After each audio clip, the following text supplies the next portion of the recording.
I pledge allegiance to the flag of the United States of America and to the republic for which it stands, one nation, under God, indivisible, with liberty and justice for all.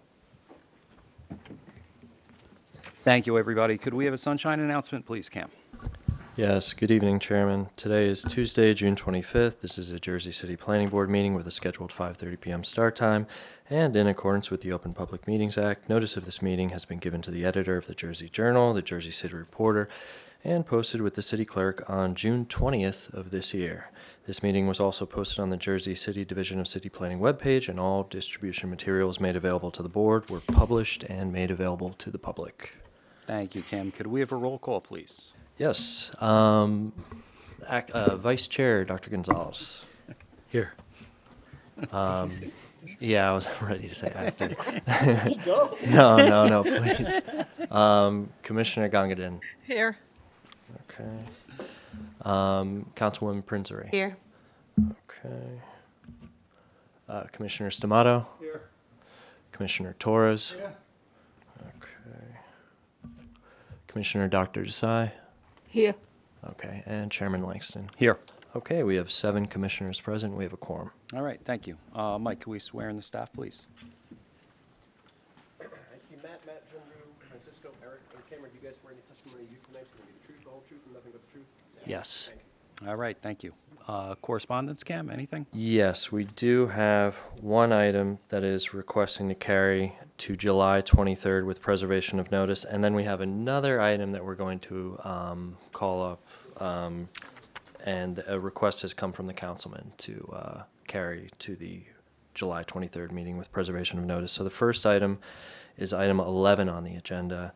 This is the PSE&G address 675 to 695 Grand Street, case number P2023-0053 for a preliminary and final major site plan. They have requested to carry with preservation of notice to July 23rd.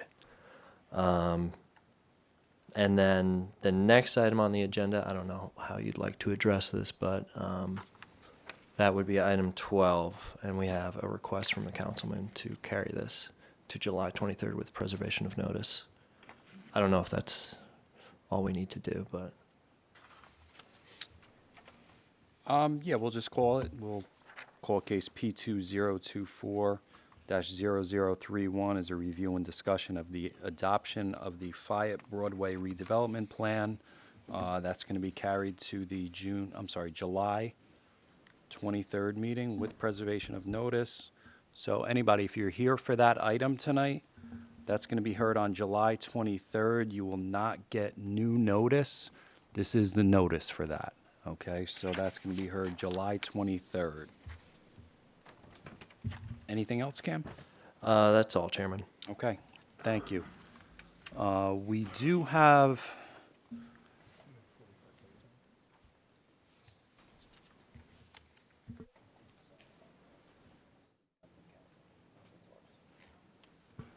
we do have one item we need to move up.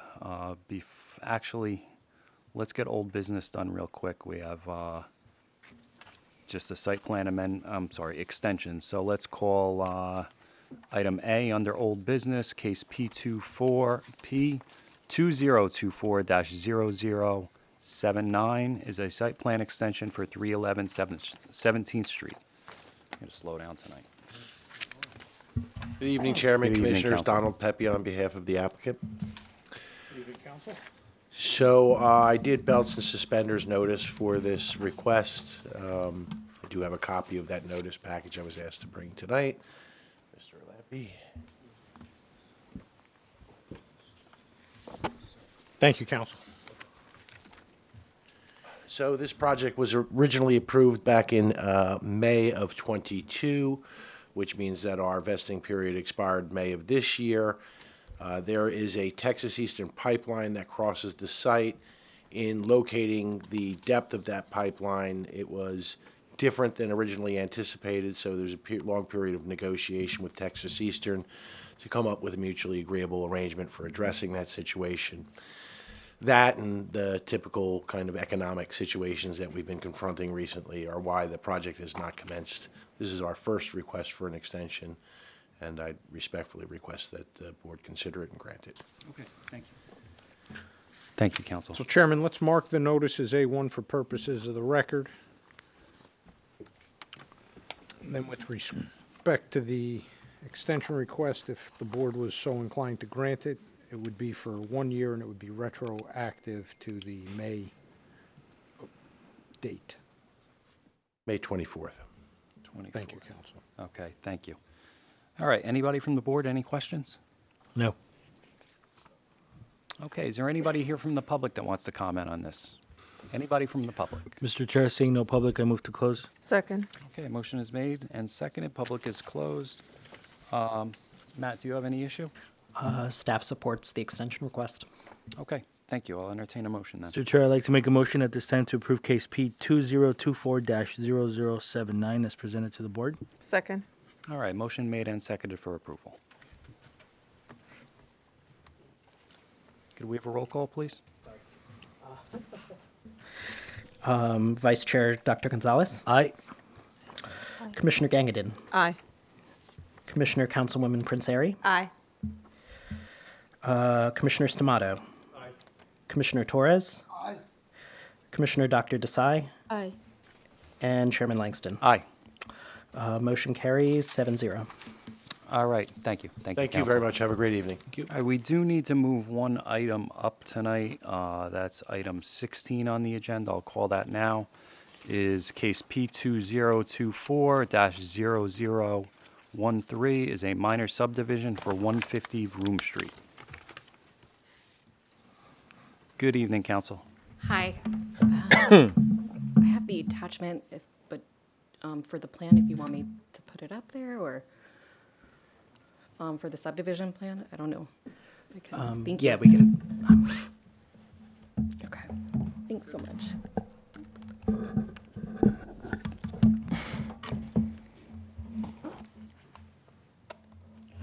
Good. Okay. Hi, my name is Heather Coomer. I'm from the Watershed Legal Group, and I'm representing SSB Goler LLC regarding a minor subdivision for 150 Vroom Street, Block 12107, lots 27 and 28.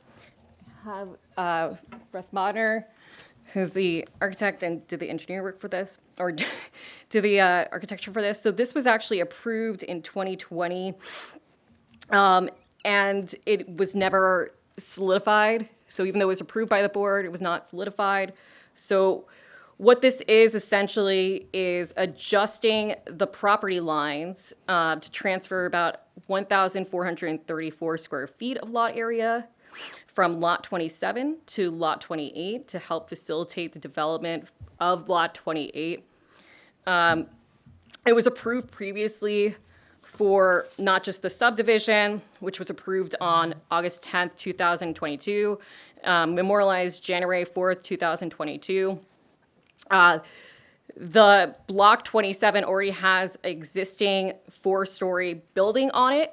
Block 28 had the original approval for site plan, which would be 5 stories for a mixed-use building. The Lot 27, it's going from 5,686 square feet to about 4,028 square feet. Lot 28 then jumps from 3,792 square feet to 5,226 square feet. Not only does it readjust to conform, but it also allows it to meet the conditions of the zoning district, which is Zone 8, Bergen Lafayette, the Journal Square 2060 redevelopment plan. Which would require for 4-story buildings, it has to be a minimum of 2,500 to 4,999. If you're 5 stories, you have to have a minimum of 5,000. This would allow it to be in compliance for that lot area. We are asking for a variance again, which was granted previously on the application the planning board application beforehand. And it's for lot depth. The 2 lots would be 75 feet and 99 feet instead of the required 100 feet. And we're just I'm gonna bring up the existing, hold on, structure here. Here we go. I'm gonna introduce Russ. Yeah. Yes, I do. Yes, my name is Russell. Last name is Bodnar, B-O-D-N-A-R. I reside at 52 Long Hill Road in Long Valley, New Jersey. I have appeared before this board several times in the Sure. past. And Mr. Bodnar, your license is current tonight? Yes. Okay, thank you. You're qualified. Okay, yeah, this, like Heather was saying, this project was approved in 2022. Last year, I came in to get permits and realized that there's a little goof up and nobody submitted the actual subdivision to get memorialized. So now we're coming back in just to get the memorialization of the subdivision.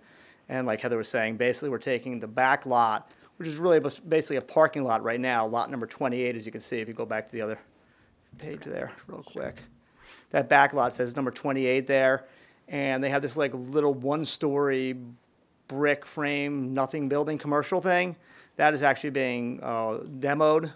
And the existing four-story frame building is staying. So just that little one-story, little brick nothing building is coming down. And the building in the front is staying, everything's staying. The only thing is we're actually moving the lot line about 25 feet to the east. So we now have a nice lot, which gives us about a little over 5,000 square feet, 5,226 square feet in the rear of the project, which is actually on Vroom and Vroom Court. There's a little actual, like almost like a little street in the back that's called Vroom Court as well in the back section of the lot. If you want to just go up a little bit, Heather, the other way. Thanks. Yeah, see there's Vroom Court up there. And really just coming in just to basically get this reapproved so we can get back in, and I don't want to waste anybody's time with this. It's a very simple project. The basic lots are about one's 50 by 99, and the other one's basically 50 by 75. The one that's 50 by 75 is actually on Bergen, which has the existing building on it. And the other building will be what was approved, was 15 units plus commercial on the back section of this building. So, any questions? Anybody, any questions? All right, thank you, Mr. Bodnar. Okay, thank you. Counsel, that's it? That's your presentation? That's it. Okay, thank you. Is there anybody here from the public that wants to comment on this application? Anybody from public? Seeing no public, I move to close. Second. Okay, motion is made and seconded. Public is closed. Matt, again, do you have anything to add? Yes, so staff worked closely with the applicant and their attorney on this. As they mentioned, the previous subdivision, which was approved by the board, was never recorded with the county within the 95 or 190-day deadlines to record either a plat or a deed. Therefore, the opportunity to enact that subdivision into law expired. There's this active site plan that essentially can't be acted upon because there's no valid subdivision to enable the site plan. It was deemed appropriate to reapply for the same subdivision. And I guess just to comment with regard to these variances is staff found no compelling reason or change conditions to question the wisdom of the board the first time around, and staff recommends approval. Okay, thank you. And Matt, is there a time frame? Is there a time frame we're trying to work for the site plan? Yes, so in discussions with the applicant, we have decided that the site plan will be brought at the next meeting. So there is already a draft resolution in hand that was reviewed by staff and by the board's attorney. Okay. That will be memorialized tonight. Okay, gotcha, thank you. I have a question Go ahead, Ed. for staff. The testimony was, just to be clear for the record, I heard 2020 Sorry. and 2022. Sorry, that's, So I was just it's wondering- 2022. My apologies. The Okay. application, it had the original like P20. So my apologies. It's This 2022. was brought to the board in 2022. Two, correct. Okay. That's just want to make Thank sure, you. Make sure My- that's clear for you. Yes, my apologies Oh, for look at that. Thank you. Mr. Chair, I'd like to make a motion to approve case P 2024-0013 as presented to the board tonight. Second. Okay, motion is made and seconded for approval. All right, calling roll. Vice Chair Dr. Gonzalez. Aye. Commissioner Gangadin. Aye. Commissioner Councilwoman Prince-Airy. Commissioner Stamato. Commissioner Torres. Commissioner Dr. Desai. And Chairman Langston. Aye. Motion carries 7-0. Okay, thank you. Thank you, counsel. All right, let's move on to, under new business, item 9 is a final major site plan for 20 Long Slip.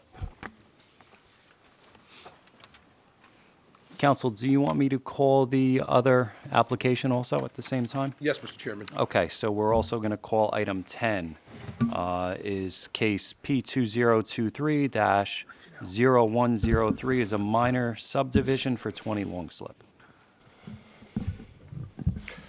Good evening, members of the board. My name is Elnardo Webster with the law firm of Connell Foley. We represent the applicant NEQ 8A LLC, the developer of the proposed project located at 20 Long Slip, 2 Long Slip, and River Drive, which is designated as Block 7302, Lot 3.05, 3.16, 3.18, 3.19 on the Jersey City tax map.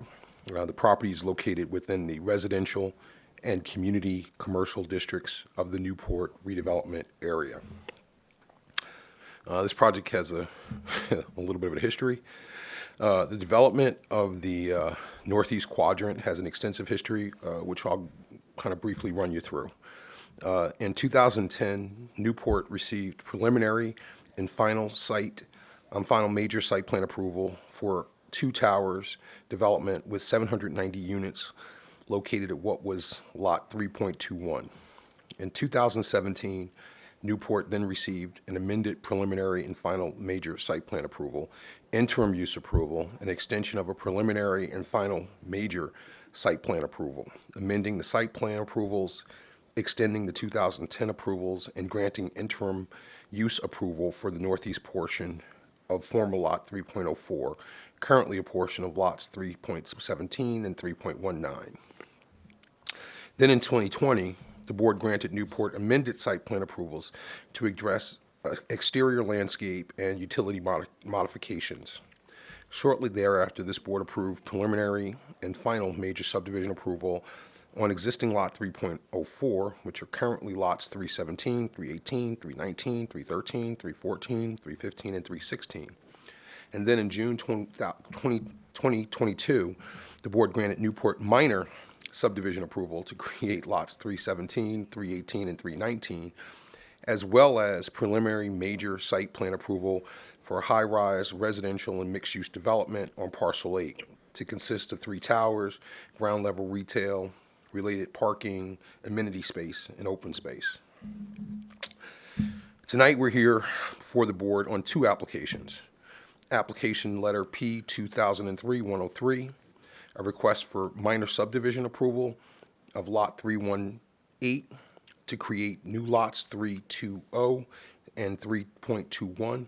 And number 2, application 2023-102, a request for final major site plan approval for one of the high-rise multifamily residential towers, the easternmost tower, the one that's on the waterfront, approved for preliminary site plan in 2022. The applicant proposes to construct the tower on proposed lot 3.21. The tower consists of 47 stories in height and consists of 529 residential units, 298 one-bedroom units, 180 two-bedroom units, 49 three-bedroom units, and 2 four-bedroom units. I may have one of them, but we'll see how it works out. The ground floor hosts a large residential lobby, package room, mail room, trash compactor room, various utility rooms, and approximately 2,350 square feet of retail space.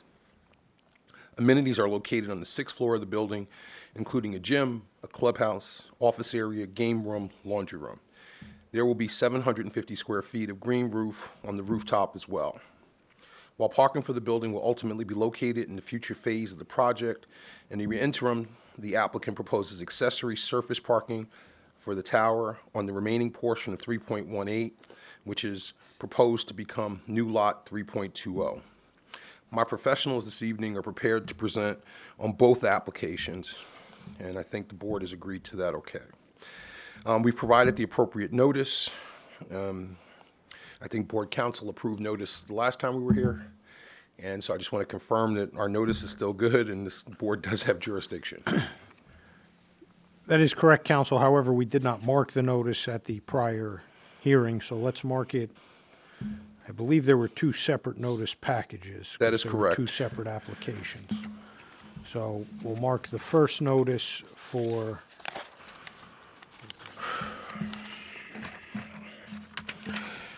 A 103 or 102, which one do you want to do first, counsel? I hate double-sided paper. 102, we're going to Trying to mark save the as far, we're trying to save the planet. A1, A102 is A1, A103, A2. A2. Thank you. All right, thank you. Thank you, counsel. And if you have one of those four-bedroom units, salute. I got in the wrong business then. So, counsel, I think once we get, are we going to start, I suspect, with the engineer? Correct. Do we have an overview exhibit so we can just, We do. I'm going to ask my engineer to come up and plug in.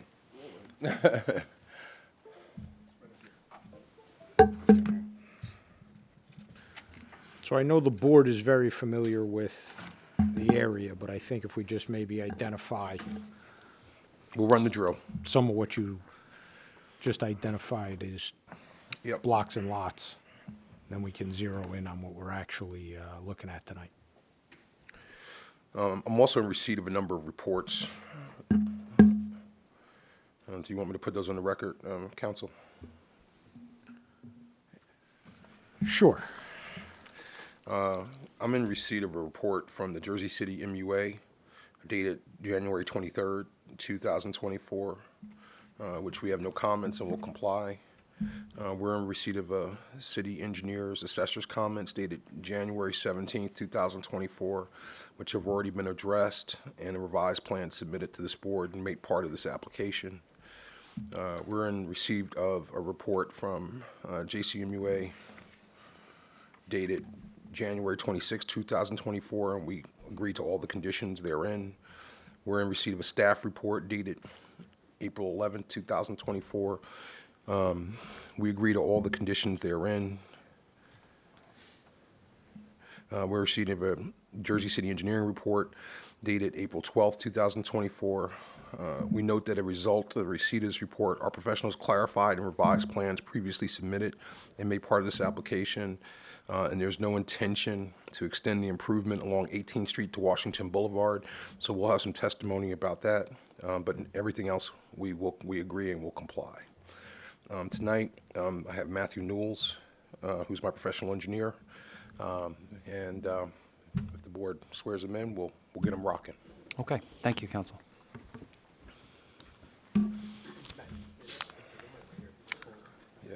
Yeah, I think it's easier.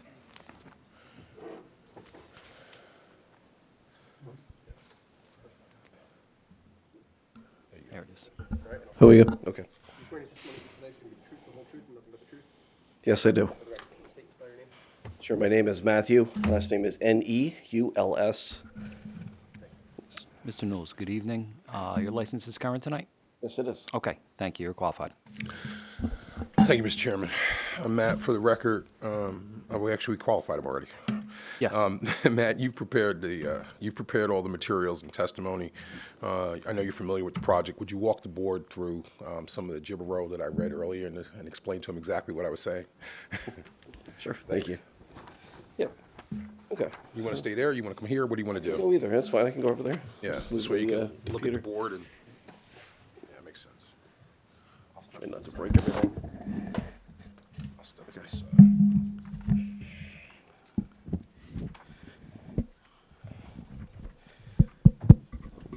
Okay. All right. So. Okay. So just wanted to start with showing the cover sheet from our site civil plans that was submitted. I have a PDF document that's got a selection of our site civil engineering plans, and then later it'll have some of the architectural exhibits as well. The site currently consists of a few different lots. Let me just give you, I'll zoom into the image up here and just give the board benefit of just a sort of a walk around as I've done in the past. This site really is at the far northeast corner of Newport and of downtown Jersey City, is along the Hudson River Waterfront Walkway here. Adjacent to the Hoboken train station, and the former long slip runs right along the northern edge of the property in that location. So property does come out toward Washington Boulevard here, then the left side. Again, and on the north side, it runs along the former long slip, and the light rail tracks run right along the northern part of the property. Hudson River Waterfront Walkway, and then the beach building is just to the south and east of the site. And the Bisbee building is right here where I'm pointing on lot 3.13. So the property does consist of lot 3.05, lot 3.16, which are both parts of 18th Street. They were private right-of-way lots. The development lot itself is lot 3.18. You can see that on the screen there on the sheet. And a pedestrian walkway, piece of the pedestrian walkway is 3.19. That's over here. That's a connector walkway between the waterfront walkway and the neighborhood sidewalks and such. Mr. Webster did mention we're within mainly within the residential district of the Newport redevelopment plan. And I think that's a good description of the walk around to the site.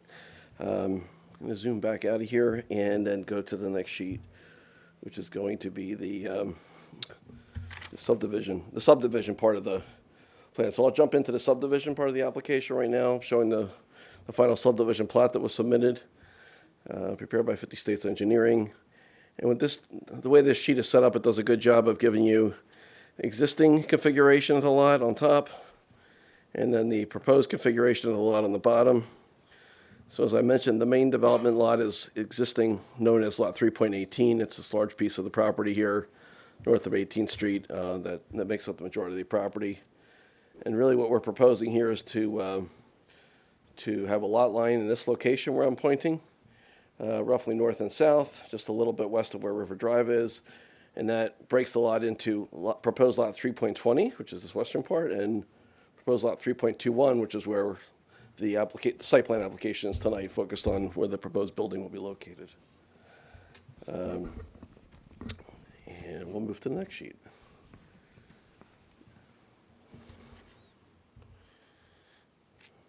This is sheet C300. This is really an overview of the site on one sheet.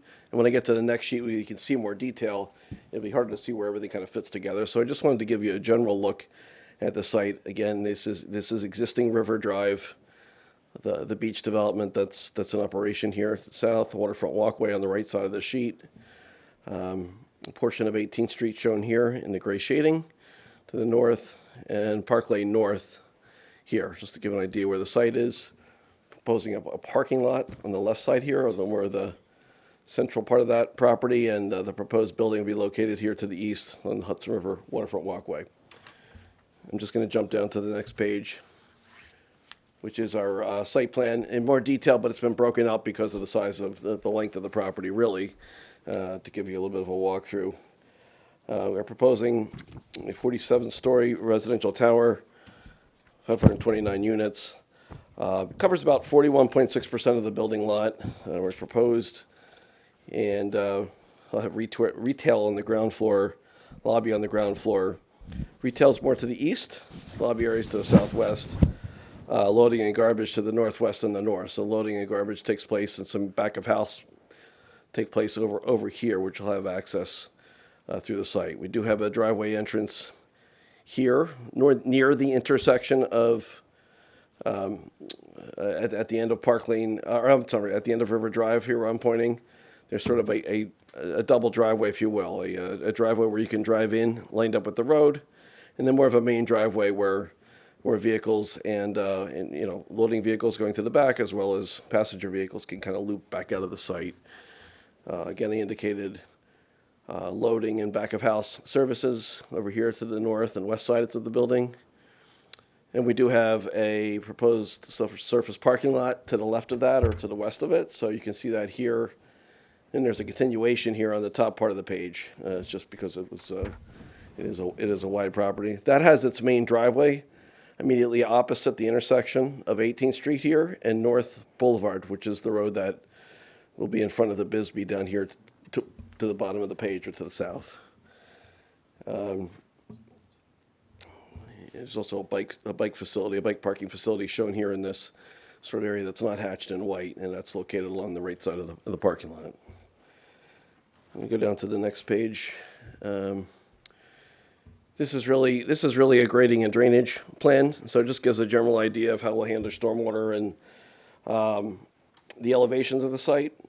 And in large part, the elevation, the site is already sort of elevated adequately above the floodplain elevation of the river. So in large part, the elevations will remain pretty constant. There'll be some adjustments, but for the most part, everything on the ground floor, the lobby, and even the retail spaces and such are elevated above the flood hazard elevation. So, that's handled there. The project design complies with the Jersey City Stormwater Control Ordinance as well as the statewide stormwater rules. Meet all those requirements in terms of stormwater. The stormwater in general is directed towards the separate storm sewer system, which is in the Newport neighborhood, and that ties into the 14th Street outfall. So that's generally how stormwater is handled. Again, the waterfront walkway has been constructed for quite some time along this portion of the waterfront, so that's already taken care of.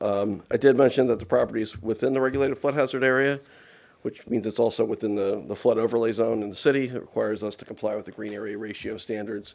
0.25 is the required ratio for the site, and the design does meet that ratio at 0.25. So I want to address that. Move on to the next sheet here, which is going to be our landscape plan for the project site. You can see it proposing some of the different landscape plantings here in the areas between the Hudson River Waterfront Walkway and the project itself. There's a planting area. There's some trees indicated here with the larger circles and some shrubs with the smaller circles, ground cover plantings as well.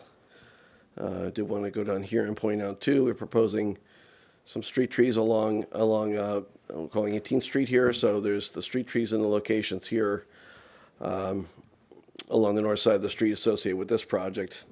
There are already trees proposed on the other side or being built on the other side of the street with respect to the project to the south. Again, I mentioned on a previous part of my testimony that the green area ratio of 0.25 was achieved.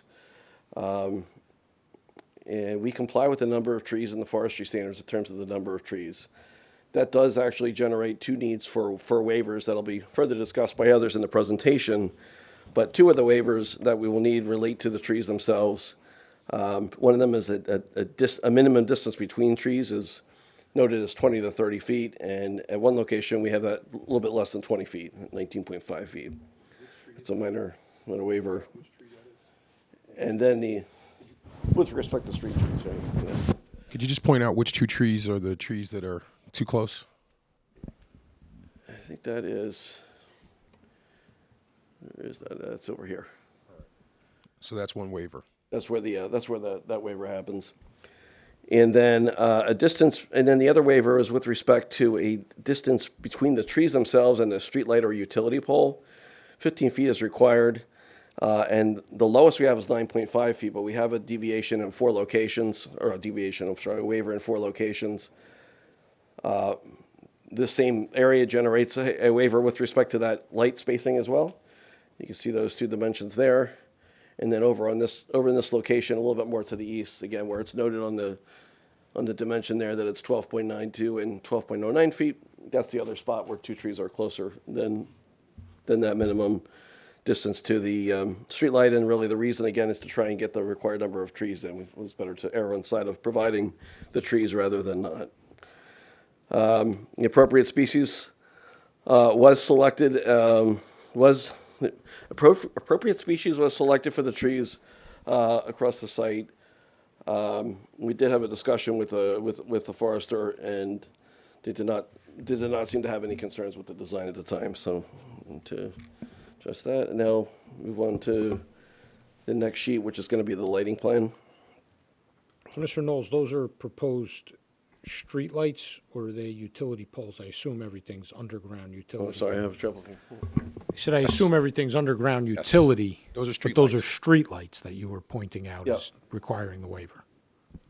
I'm sorry, I still having trouble. But Those are lights Yeah. or utility poles? All utilities are underground, They were all right? streetlights. They're streetlights. I'm sorry about that. Yep. All the utilities are underground. We don't have any utility poles in the development area. They're just streetlights. And so this is the lighting plan now that's on the screen, and again, just showing the generally the sort of the Newport Jersey City standard streetlights, which are shown along 18th Street here, kind of along the entire frontage. We do have some back of house lighting along the north side of the building here, and they're shown by those smaller circles and symbols. And then there are typical parking lot lights that are also shown here in the image that kind of have more of a square appearance to the isometrics for those. The parking lot lighting does comply with the requirements of 1 to 2 foot candle minimum, generally a 2.1 foot candle minimum within the parking lot, so we're within that requirement. The plan does comply with the requirement of a half a foot candle max at the property lines. I think we're at 0.4, so we're just under that maximum, so it complies with that. We do have a waiver with respect to the lighting along the street, and that occurs a lot with this standard light, where the light itself creates a little bit of a shadow right below the fixture. So it's sort of an odd thing, but you get a little shadow that shows up, and it may not even really be there in sort of real life, but it shows up in the calculation. So we wanted to note it because there's an area behind a lot of these fixtures where you go below the minimum, and it's just a technical waiver, but it wanted to bring it up. It's due to the shadow of the light fixture itself. And I think I have one more sheet in the engineering presentation, which is just generally our utility plan.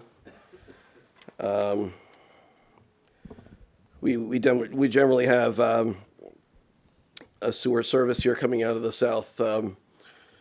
southwest part of the building, here going to the existing sanitary sewer line in 18th Street, connecting to the existing manhole in the corner. We do have a proposed gas service here up along the west side of the building. We are showing a fire hydrant here and a water service tying into the existing water main in this location, and 2 services for the building coming off the water main at the intersection of River Drive and 18th Street. 2 water lines coming in, which would be combined domestic and fire services. PSE&G electrical services come into the back part of the building here. We are showing transformers in the ground here, and the transformer service room here in the back part of the north part of the building. That really concludes direct engineering testimony that I have. I have no further questions, Mr. Chairman. All right, thank you, Counsel. Mr. Knowles, just 2 quick questions. The surface parking lot. Surface parking lot. The surface parking lot. Yeah. That's, I'm assuming, temporary, correct? That's I forgot Yes. trouble hearing that. I'm sorry. Yes, the surface parking lot is temporary. Okay. We're going to have Yeah. a podium building and another building Sure. behind it Okay. very shortly. Okay, understood. And the 2 water services coming in, Yeah. one is sprinkler, one is domestic, correct? They're both combined. They're both Per combined. city requirements, yeah. They're both, Okay. They're both combined and they're redundant in a sense. So they both operate both systems, and then they break up inside the utility room inside the building. Okay, understood. That's it for me. Anybody else? Just piggyback off your question, Eddie, just talking to your mic. piggyback off your question, Chairman. If that's the surface parking lot the surface parking lot is temporary, when the permanent one, how far is the permanent one going to be from the building itself? The permanent one's going to be a multi-level deck in the middle of the, Multi-level. yeah, it's going to be a parking deck in the middle of the structure. If you Middle of look the at our- structure? Yeah, if you look at our preliminary site plan, you'll see that there's a 8 or 10-story parking deck in the middle of the building. Okay, thank you. Okay, anybody else? All right, thank you, Mr. Knowles. Thank you. I'm gonna Thank you. move over here and run the presentation for the rest of it. You're a good man. My next witness, I'm sorry, you're going to leave that here for me? he's going to run it for you. Are you? You can just leave it right here. Okay. Thank you. So advancing the slides. My is next up and witness down is or Stephen side by Hill, side? Yeah. Should be architect Hill first West. thing.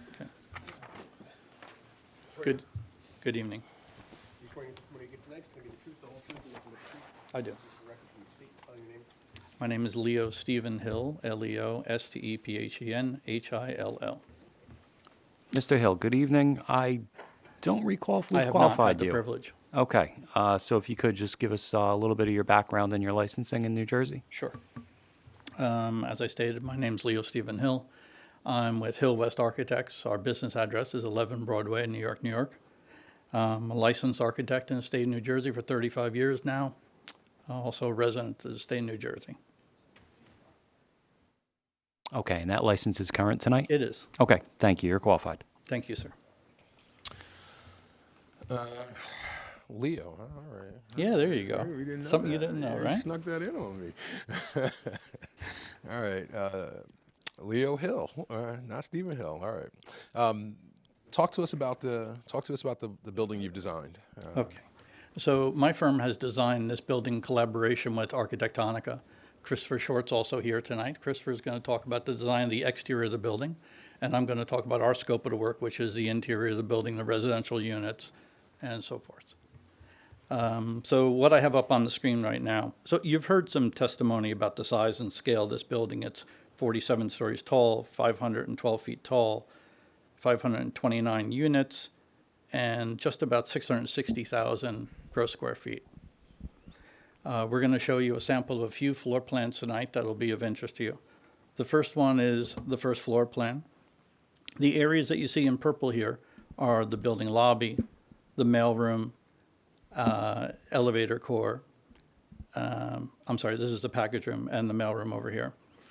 The gray areas are mechanical services, and this beige area right here is a retail space that's going to front on the terrace overlooking the river. There are two residential tiers of floor plates. The first tier is going from the second to the fifth, and it's going to skip the sixth floor. The sixth floor we have amenities, and then it'll continue up to the 45th. We have 12 units on a floor, and it's a mix of 1 to 3 bedrooms, all orchestrated around the building, as you see here. On the right side of the screen are the riverfront buildings, and the blue units over here face west. This is the 6th floor plan, which is our amenity floor. We have exercise rooms, reading rooms, general building amenities you would expect for a building of this typology. The second typical floor plan we have here is 46 and 47. We're calling them the penthouse floors. There are 7 units on a floor, and they range from 2 bedrooms to 4 bedroom units. I believe you have the mix already, but I'll run through it again just to be clear. We have 298 one bedrooms, 182 bedrooms, 49 3, and 2 4 bedroom units. And I think that's about everything you need to know, unless you have some questions for me. I have no further questions. Okay. Yeah, I have no questions at this time. Anybody else? All these witnesses will be here if there are any questions that the board Sure. has subsequently. Okay, thank you, Mr. So Hill. then I'd like to bring up Christopher Short from Architectonica, and he'll give you the exterior presentation. Thank you. Chris Short is not short, as you can see. Almost went through a day without a comment. I couldn't help it. I'm sorry. I was going to say it's a terrible joke. I know. Horrible joke. Hey, Horrible come on. joke. You're better than that. Don't. I do. Christopher Short, CHRSTOPHERSHORT. I am Miss- licensed in New Jersey. My license is in good standing. I've appeared before this board, albeit virtually. Welcome in person, and you're qualified. Thank you. Great, thank you. Chris, walk us through the beautiful exterior of the building. Sure. First of all, thank you for the opportunity to present our updated design, which has changed pretty substantially since the preliminary application. And we feel the design now is more appropriate for a waterfront lot. The view on the screen here is looking south towards Newport. The long facade there is the north facade, and then the short facade is the east facade. What you see on these buildings now are continuous wraparound balconies along the perimeter of the entire building.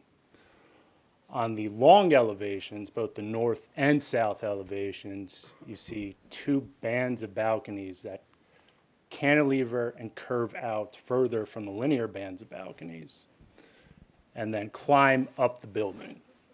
Now those two bands, the distance between them varies, right? They push and pull at varying dimensions. So they're not quite parallel, they're a little bit more organic in nature, kind of influenced by the location of the Hudson River. On the east side, similarly, there is a single band that cascades up the entire building, and that would be shown on the western elevation as well. The ground floor was mentioned to have proposed retail. Along there, we have a large operable storefront system that will take in views of the walkway, the river, and the city beyond. Here we have a view looking east, showing the building running perpendicular to the Hudson River. Since we are no longer abutting a parking garage or a podium, we now have the unique opportunity of bringing the design of all four elevations down to grade, and this creates the unique opportunity to have balcony space for all the outdoor unit, or for all the units, as opposed to having a building just slammed up against the podium. You can see the future developments that have been ghosted in. As Mr. Hill had mentioned previously, on level 6, with the amenity that sees a little bit higher floor to floor there, you can see a potentially ghosted pedestrian bridge is being considered to make that connection to the parking, the future parking garage. Obviously, that will come in later applications. On the top of the building, the mechanical and overruns are screened and capped. So it's creating a real clean top to the building and a very simple profile on the skyline.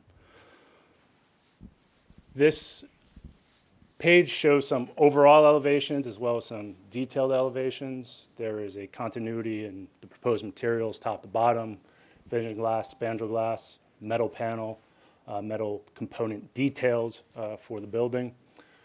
Since the balconies are such a unique design feature, the unique design feature of the building, we've included some details there, where the glass rails of the balcony have been detailed to sit on top of the slab edge, so that allows the profile of the slab edge to read as opposed to being screened if a glass partition or a glass rail came in front of that balcony.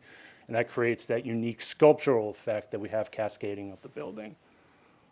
On the ground floor, which is the blown up elevation you are seeing on the bottom, we've introduced some more organic materials with stone panels that will contain some sconce lighting.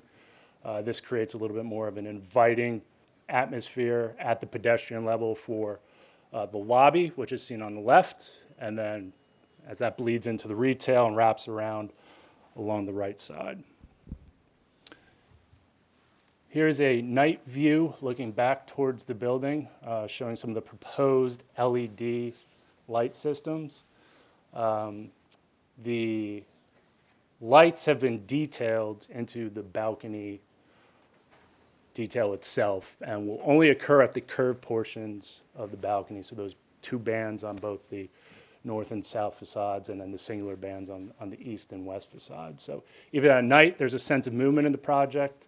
Even though the lights they're fixed, they're not color changing. It's not a big neon sign. So what it is, it's there to capture some of the major structural gestures of the building. So in summary, the building has almost a nautical feel to it. It was obviously heavily influenced by its proximity to the Hudson River, and we strive to capture that theme in a subtle yet sculptural way. So thank you. No further questions. I'm not sure if I missed it. What's the material going up the buildings? So the majority building, I'm sorry. Let me go back here.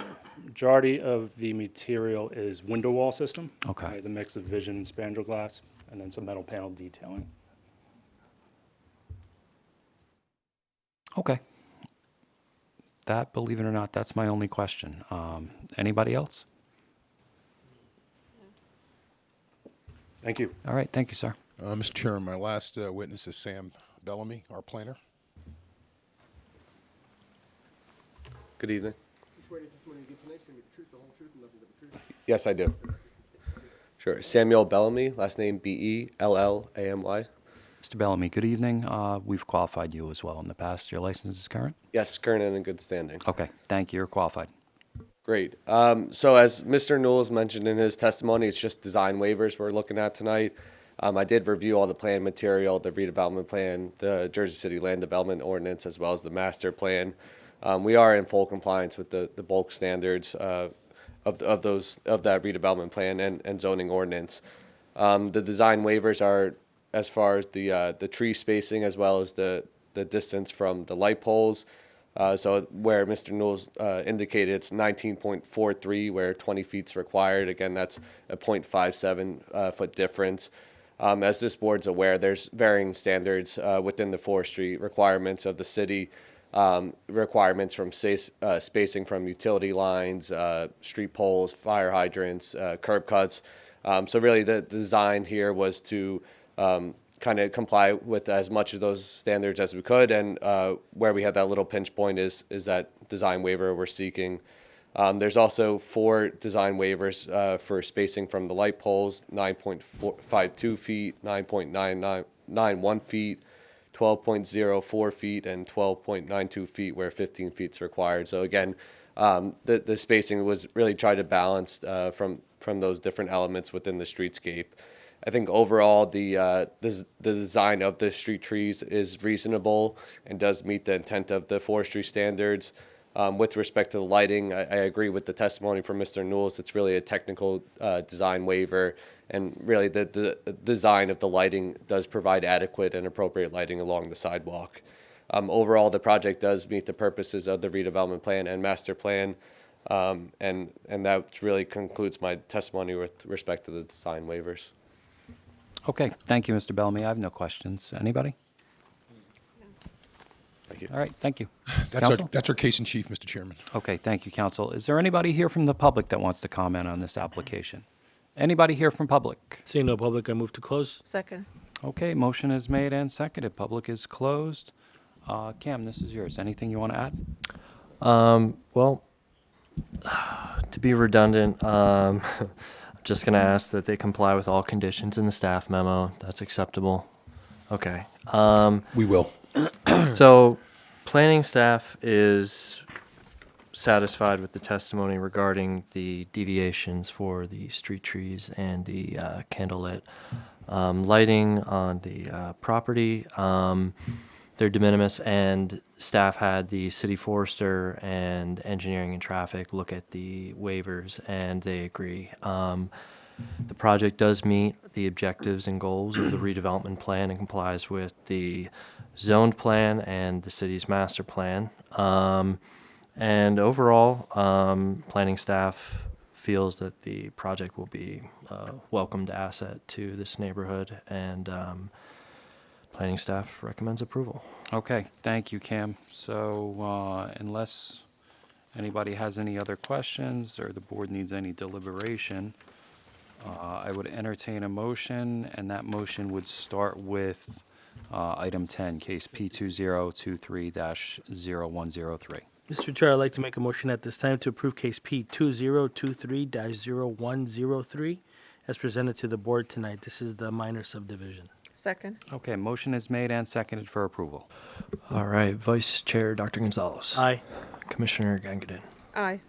Councilwoman Prinzery. Aye. Commissioner Stamato. Commissioner Torres. Commissioner Dr. Desai. Aye. And Chairman Langston. Aye. Okay, motion carries all in favor to approve case P2023-0103. Correct, right? It was 01? Yep. Yes, Okay. correct. Okay, I'll entertain a motion. Mr. for Chair, I'd item like to 9. make a motion at this time to approve case P2023-0102.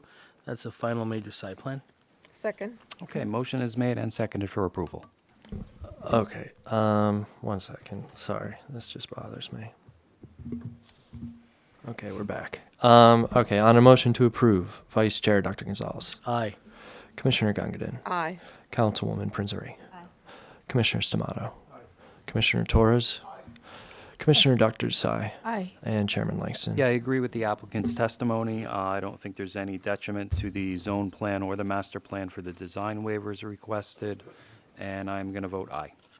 Okay, motion carries. All in favor.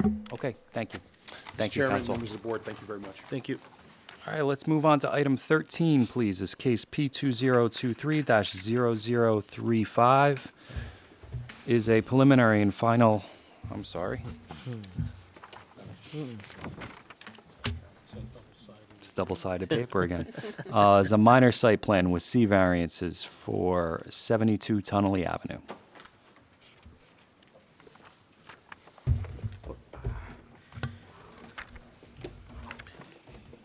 Good evening, Chairman, members of the board. Good Benjamin evening, Wine counsel. of, and I have to get used to saying this, Prime Tuvel and Maselli, as we have a new partner at our firm. Okay.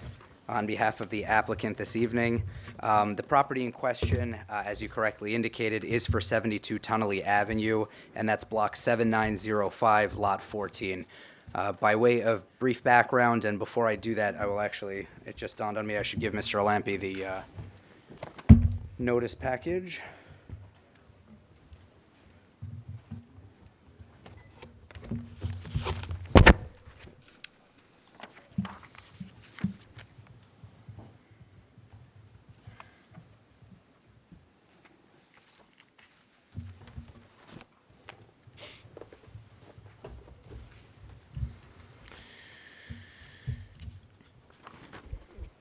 Chairman, this matter was previously scheduled for the May hearing date, May 21st to be exact. At that time, we carried the application with the preservation of notice. I had reviewed it electronically.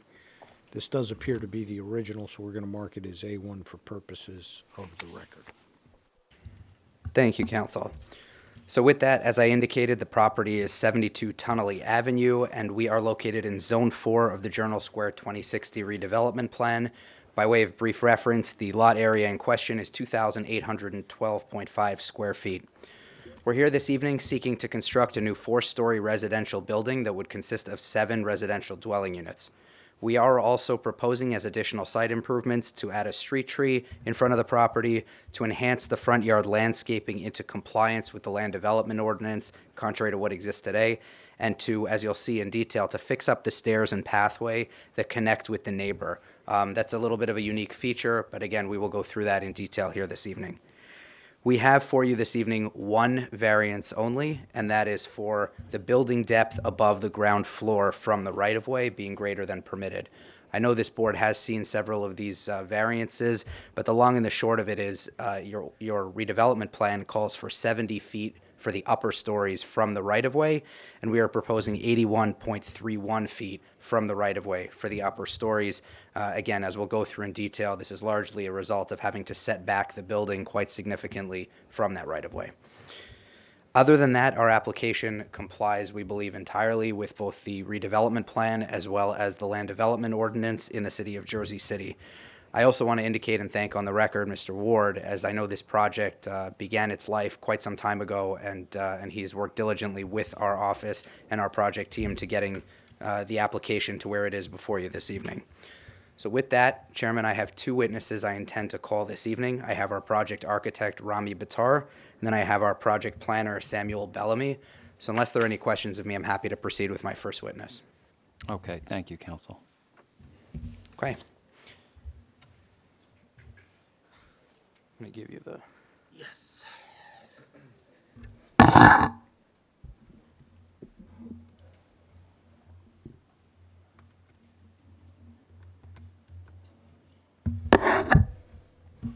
Good evening.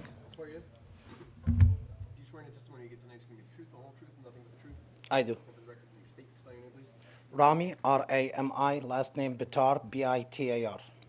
Mr. Batar, good evening. I don't believe we've qualified you in the past, have we? I think we did, yes. Did? Okay. I appeared in front of the board before. Okay. And your license is current in the state of New Jersey? Yes, it tonight? is. Okay, thank you, sir. You're qualified then. Thank you. Thank you. So, Rami, if you can please identify the plans that are on the screen for the board this evening and walk the board through what we're proposing here at 72 Tunnelly Avenue. Sure. Good evening.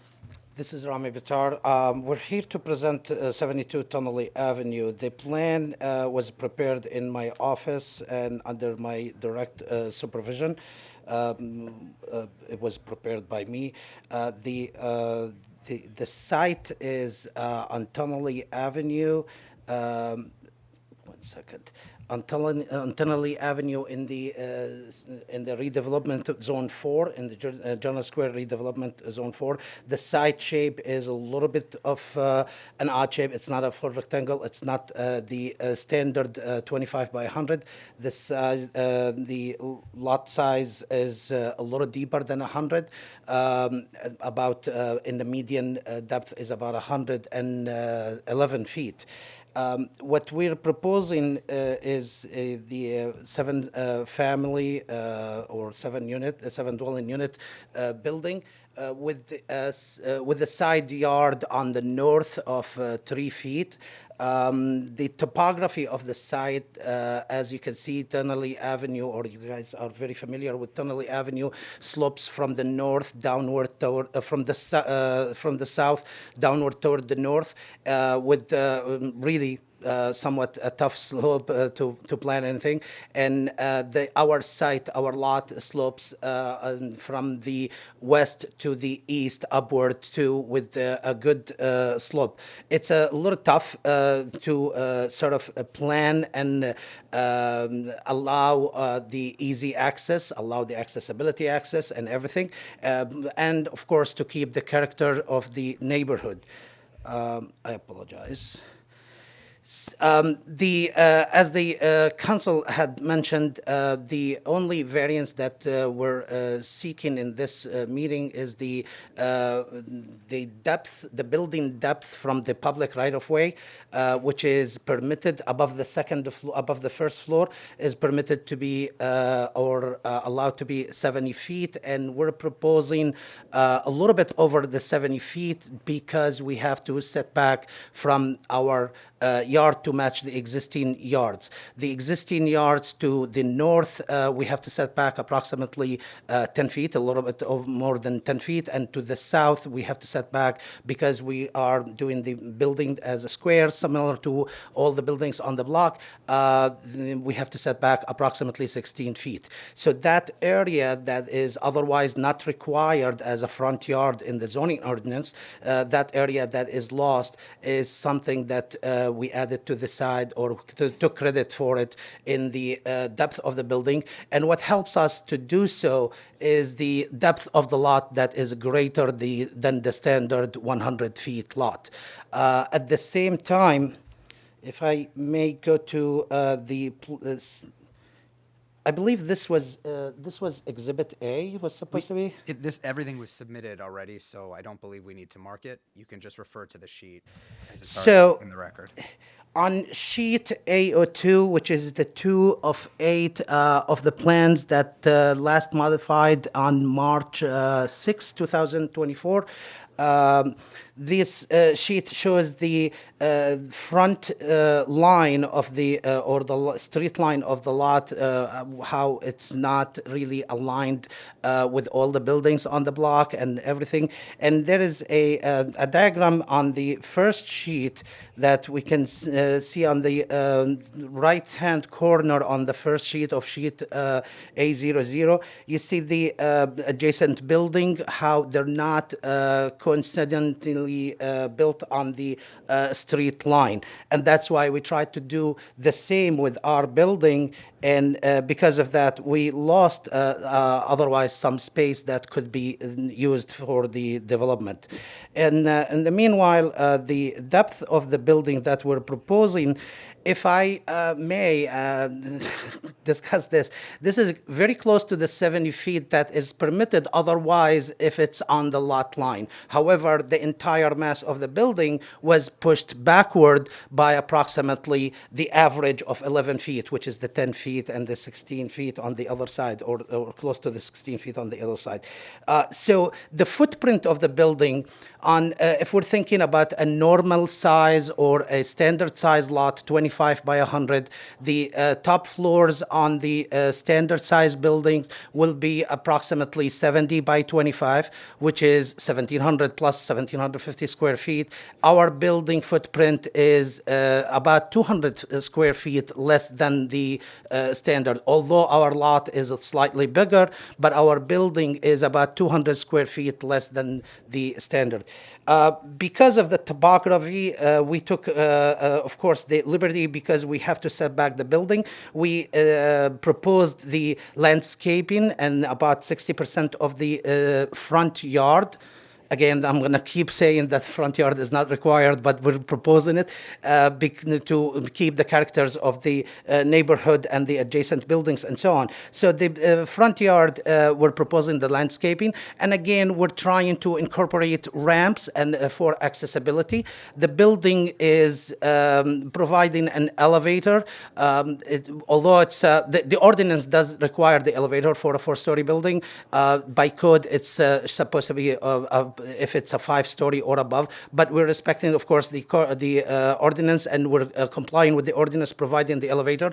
All of the apartments above the first floor are adaptable; they're not outright accessible. However, there is an apartment on the ground floor which is fully accessible. That's why we're providing the ramps, and we because of that we need to do a regrading in the front yard, including the stair that once upon the time used to be one set of stair on both sides of the lot line to the for the lot to the north. We will be redoing the stair for both properties on the either side of the lot line, and we will be doing the concrete walkway. We're sitting back 3 feet from the adjacent building to the north because it has windows and it has otherwise very small setback if we build to the lot line.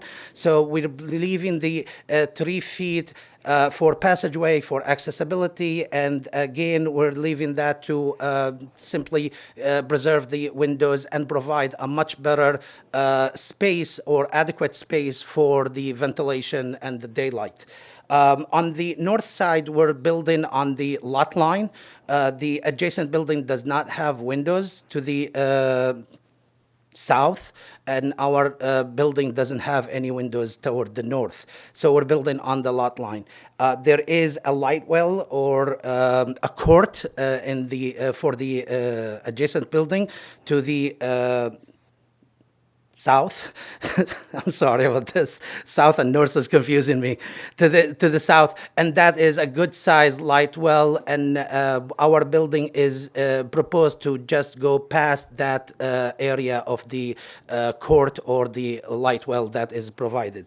On the plans, if we go to the next sheet for the plans where we see the interior of the layout for the building. On the first floor, a series of ramps to get to a certain level. Again, we're trying to respect the topography and to make sure that everything is accessible. We're providing a series of ramps from the street level to the interior of the building. The front half of the building house the back of the house services, the trash, the mail room, the bike storage, and the backside of the building on the first floor has the accessible unit. It's 100% accessible unit on the first floor, and we're leaving, although it's not required, we're allowed to, by the ordinance, to build 100% of the depth of the lot on this level. We're leaving approximately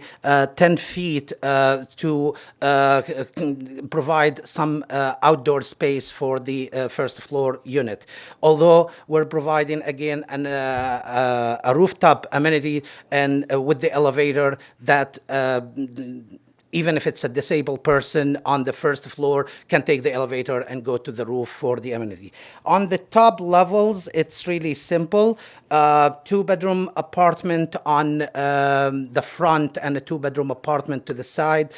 We tried to limit the number of windows toward the south side, the north side where the adjacent building is. And that's very much it. I think we're providing the rooftop deck and a green roof on top at the roof, and with the accessible rooftop deck with the elevator that goes all the way to the roof, that disability person or a person with disability can get to that level. I don't think I missed anything important. On the elevation or on the facade, and I'm going to ask Mr. Ward a lot, because we worked back and forth a lot to be able to provide the retaining wall, to provide the facade, to provide everything that blends into the neighborhood in a much better way. And I can't thank Mr. Ward enough on how hard he worked with us and how many times we had to review this back and forth until got to a point where I believe it's very good for the neighborhood, and it's really going to lift up the this part of the block kind of from what it was there and the adjacent building that was there and what it's going to be proposed and hopefully built. Thank you, Rami. Nothing further for this witness. Okay, I'm thank you, sorry. counsel. I talked a Thank you. lot. That was thorough. Just one quick question. I'm looking at the lighting plan here. It looks like the front facade is only downlit, but the back facade is up and down, correct? The front facade is downlit and the back facade is up and down because the back facade, especially on the other levels, there is the balcony, the proposed balcony, and that balcony will limit the amount of glare or the amount of light that is going up. Or the front facade doesn't have the balconies, it has all the bay windows. And the idea here is just that in front of the front yard, it will be relatively speaking, well lit, which will provide at a minimum of 1 foot candle at the grade level. Okay, very good. Thank you. I just wanted to make sure the front wasn't, uplit as well. That's my only question. Anybody else? Anything? All right. Thank you, sir. Thank you, Rami. Appreciate it. Thank you. So with that, I will call my next and proposed final witness this evening, Samuel Bellamy of Dresner Robin. And just for the record, Mr. Bellamy has been sworn in, qualified already tonight, and if you could just Yes, I recognize say, him. recognize, Yep. yeah, thank you. Great. So getting right into the bulk relief we're asking for, it's one bulk deviation. It's for that maximum building depth on the upper stories. We're asking for 81.3 feet at the second through fourth levels, where a maximum of 70 feet from the right-of-ways permitted. As testified to previously, this is an irregular lot and an irregular block. We are a little bit deeper than your typical 100-foot lot. I'm going to just go back to the cover sheet here.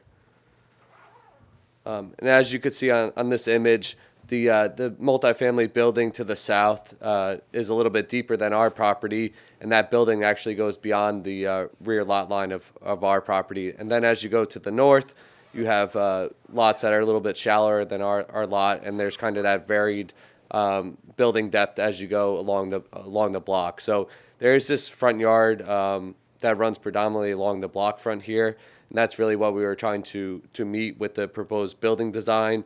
Again, that front yard setback, it ranges from 10.4 feet to 15.4 feet with an average of 13. So we are meeting that front yard setback requirement by matching the predominant front yard setback on the block. What this does is allow us to provide front yard landscaping, which is consistent with the rest of the block front. We are meeting those minimum standards, as well as providing the street tree, as Mr. Wine mentioned in his opening. As far as the ground floor, we are providing that 10-foot setback. There isn't a rear yard setback required on the ground floor, so that provides for some increased light, air, and open space on the ground floor level. And I think that has some direct benefit to the neighbor to the south, where there's smaller scale residential homes.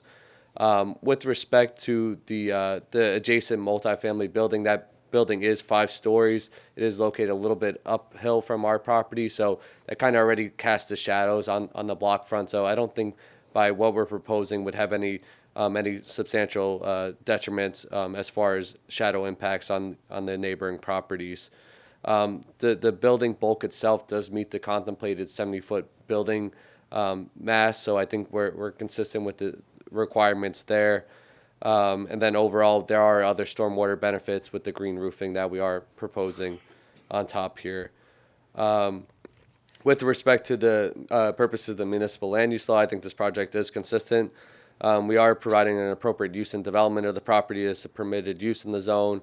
The density is consistent with the building massing that again is contemplated within Zone 4. So I do think we promote Purpose A as well as Purpose E with a consistent density for this project site. We are providing for the green roofing and stormwater improvements. That's consistent with Purpose B of the municipal land use law, as well as providing adequate light, air, and open space with the proposed setbacks and consistent building height that we're proposing consistent with Purpose E. I don't see any substantial detriment to the general welfare here. Again, I think this project is consistent with what the zoning is calling for here. Really, that rear yard extension variance deviation that we're seeking is related to the front yard setback we're proposing, as well as the irregularities of the lot and the block itself. Likewise, I don't see an impairment to the intent and purpose of the redevelopment plan or the zoning ordinance. I think we're meeting the purpose of Zone 4 by providing new housing within a 10-minute walk of the Journal Square station, as well as the purposes of the master plan. We're proposing all 2-bedroom units, which is a nice mix and component of this project that does provide for a variety of housing options consistent with the master plan. I don't see, again, I think this project meets both the positive and negative criteria. Unless Mr. Wine has any questions, that would conclude my direct testimony. Thank you, Sam. I was just going to ask, in your professional opinion, as a professional planner, do the benefits that you've walked through, would they substantially outweigh any of the detriments that may be perceived? Yeah, I think the design alternatives we're proposing would ultimately outweigh any detriments. I really don't see any detriments here, so I think the benefits do outweigh any potential impacts. Thank you. Nothing further for this witness. Okay, thank you, Mr. Bellamy. I have no questions. Anybody else? No. Okay, thank you, sir. Thank you. Counsel, is that your presentation? That would conclude my presentation. As always, I would respectfully request the right to sum up if deemed necessary. Of course. Okay, at this time, let's open it up for public comment. Is anybody here from the public that wants to comment on this application? I just actually have a question, because the multi... Come on up. We have to get you on the mic here, on record. I just have a question for clarification. You still have You to still come have up to and come ask the up. question. Sorry. That's all right. No, I just want to clarify, because we live in the multi... ma'am. We have to swear you in also. Yes. Jeannie Santiago, 75 Liberty. I just had a question. I just want to make sure that this is not, because we're in the multi-unit building. However, we're here for 61 Liberty. So I want to make sure that this is not... No, part of- Okay. that one's up next. We're going to take a break, and then that's going to be the next one up. Thank you. Sure. Anybody else here from public? No, Mr. Chair, seeing no public, I move to close the public. Second. I just want to make sure. She's with them. I think there's 61 Liberty. Okay. All right, motion is made and seconded. Public is closed. Matt, do you have anything you want to add? Thank you, Chairman. I believe the testimony hit all the points that I was looking for them to hit. To echo some of the things that I heard them mention and that I also want to highlight, that they're going to work with their neighbor to redo the steps and the access on the side. They are a deeper lot than 100 feet, and they are providing extensive green roof, all in support of the variance that they're requesting. Planning staff's satisfied with the testimony of their planner. Staff recommends approval. Okay, thank you, Matt. Mr. Chair, I'd like to make a motion to approve case P 2023-0035 as presented to our board. Second. All right, motion is made and seconded for approval. Vice Chair Dr. Gonzalez, Aye. Commissioner Gangadin, Yeah, a great presentation. I think based on the variances, there are no detriments. It's going to be a great addition to the neighborhood. Aye. Councilwoman Prinzari, Commissioner Torres. Aye. Commissioner Dr. Desai, Aye. Chairman Langston. And before I vote, just let's note for the record that Commissioner Stamato stepped away and is not available for this vote. With that said, I agree with the testimony tonight from Mr. Bellamy. I think the building massing and density is consistent with the redevelopment plan and the master plan, and there is no detriment. With that, I'm going to vote aye. Motion carries. All in favor on the motion, approve. Thank you, everybody. Okay, thank you, everybody. The time is 6:58. We're going to take a 10-minute break, everybody. We'll be back at 7:08. All right, Robbie. Thank you.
Okay, could we come to order, please, again, everybody? We do have the next item for Liberty Ave. We need to delay it a few minutes. We're just going to move ahead on the agenda and call something else. I'm just trying to find something that's going to be quick. Mr. Higgins, 20 minutes, 25 minutes? 10. You tell us. I think 15. Okay. Yeah. Okay, so let's, for Palisade, right? For Palisade. Okay. Yes. And nobody's going to call it Palisades tonight? That's offensive to We'll say everybody in the Palisade. Heights. We'll Okay. try and stick to it. All right, so let's call case P2023-0015 as a minor site plan for 485 Palisade Avenue. Good evening, everyone. Michael Higgins of Castano Quigley Cerami on behalf of the applicant. This is a project at 485 Palisade Avenue. I'll be quick. It's a very brief, very simple project. It is taking the existing two-story structure with 2 dwelling units, demolishing it, and we want to build a 4-story structure with 4 dwelling units. To achieve that, we need minor site plan approval.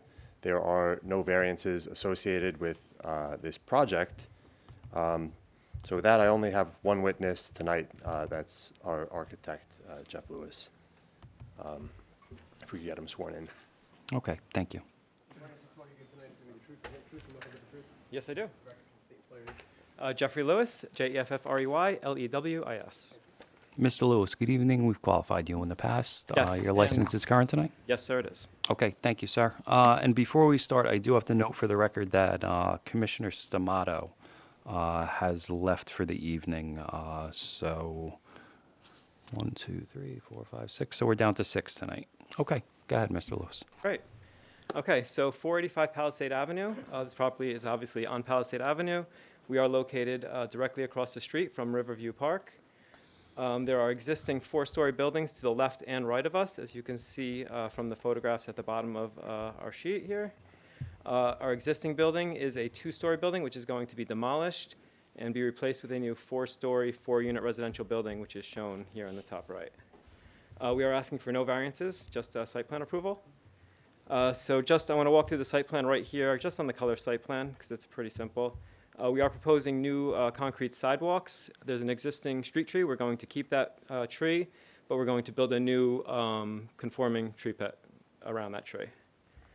Looking at our property, on the ground floor, we set back the front of the building 2 feet, and we're using that space to provide a little bit of a covered entry, as well as a line of shrubs across the front of the building to provide a little more green space.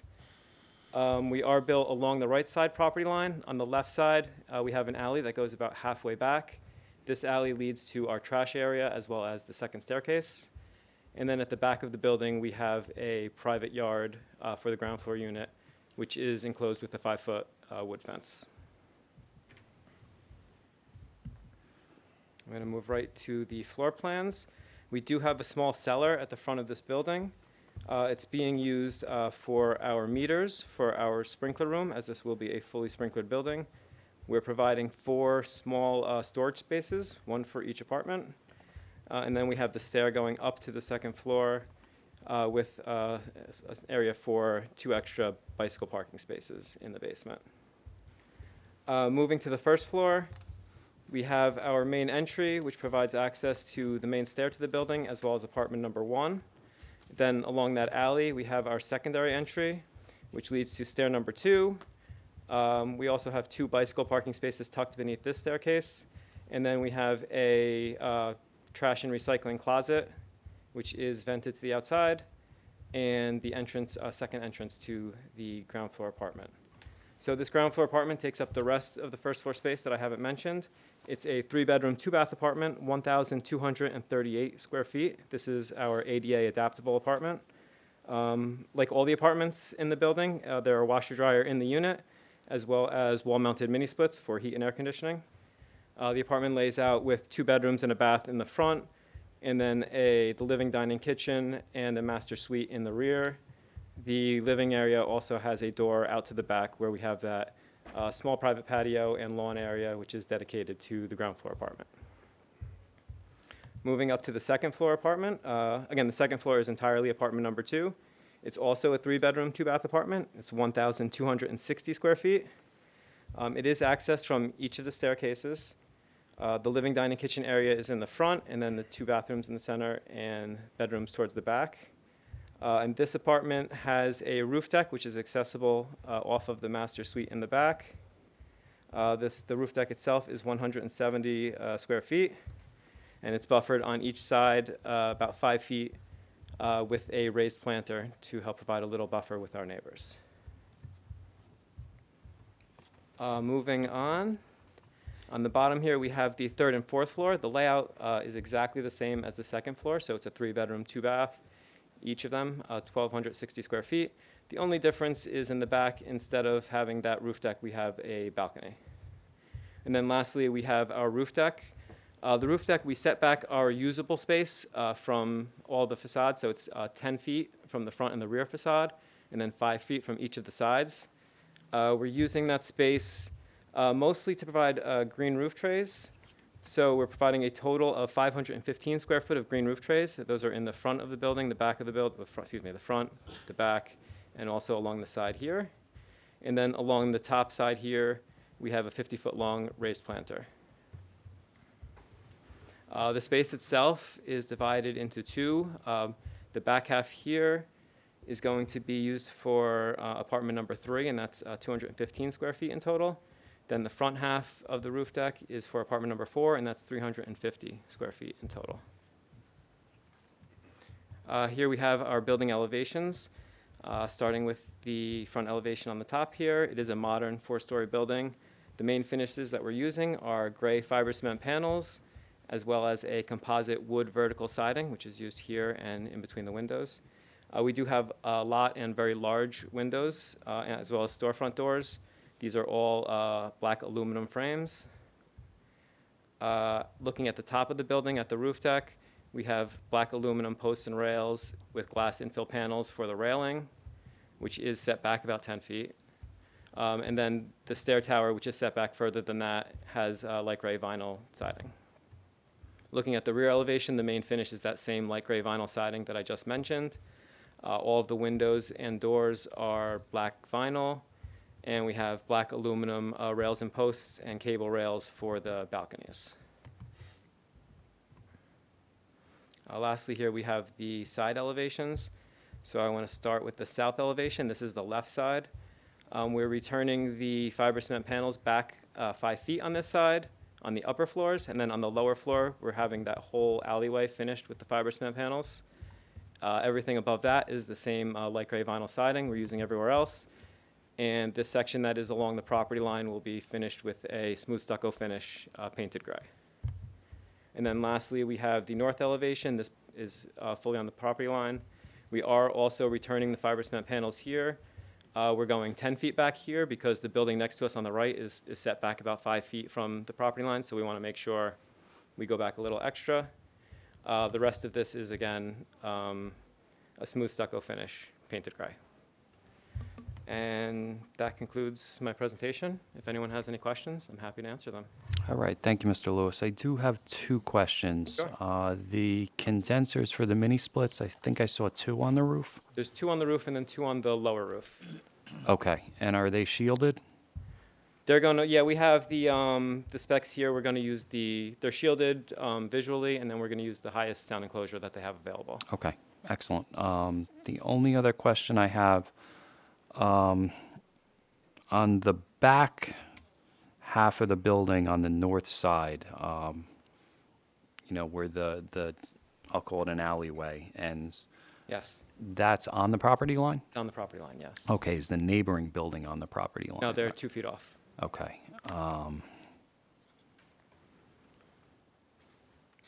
Eddie, I'll go to you. What do you think about 2 foot for garbage and any kind of vermin in there? Do you think that's accessible? How much space is in between those? 2 foot? 2 foot? Yeah. Yes and no.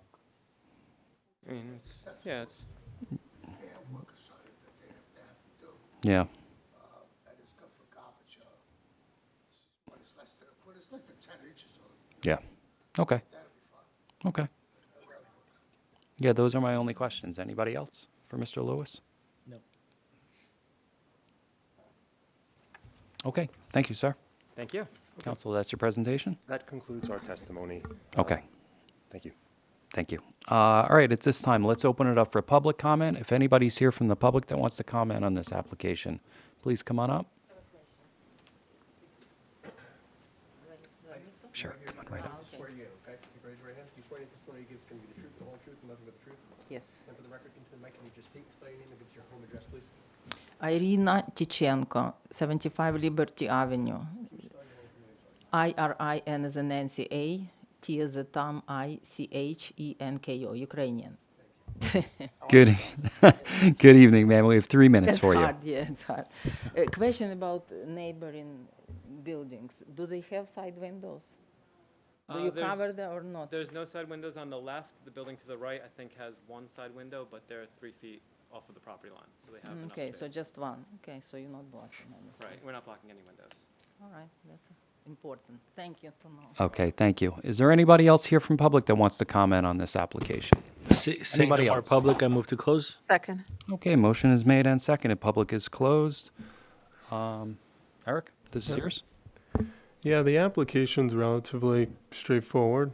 Staff has determined that the application does comply with the standards, section 345-45.1 and section 345-60 of the Jersey City Land Development Ordinance. We just ask that the applicant agrees to the conditions of approval.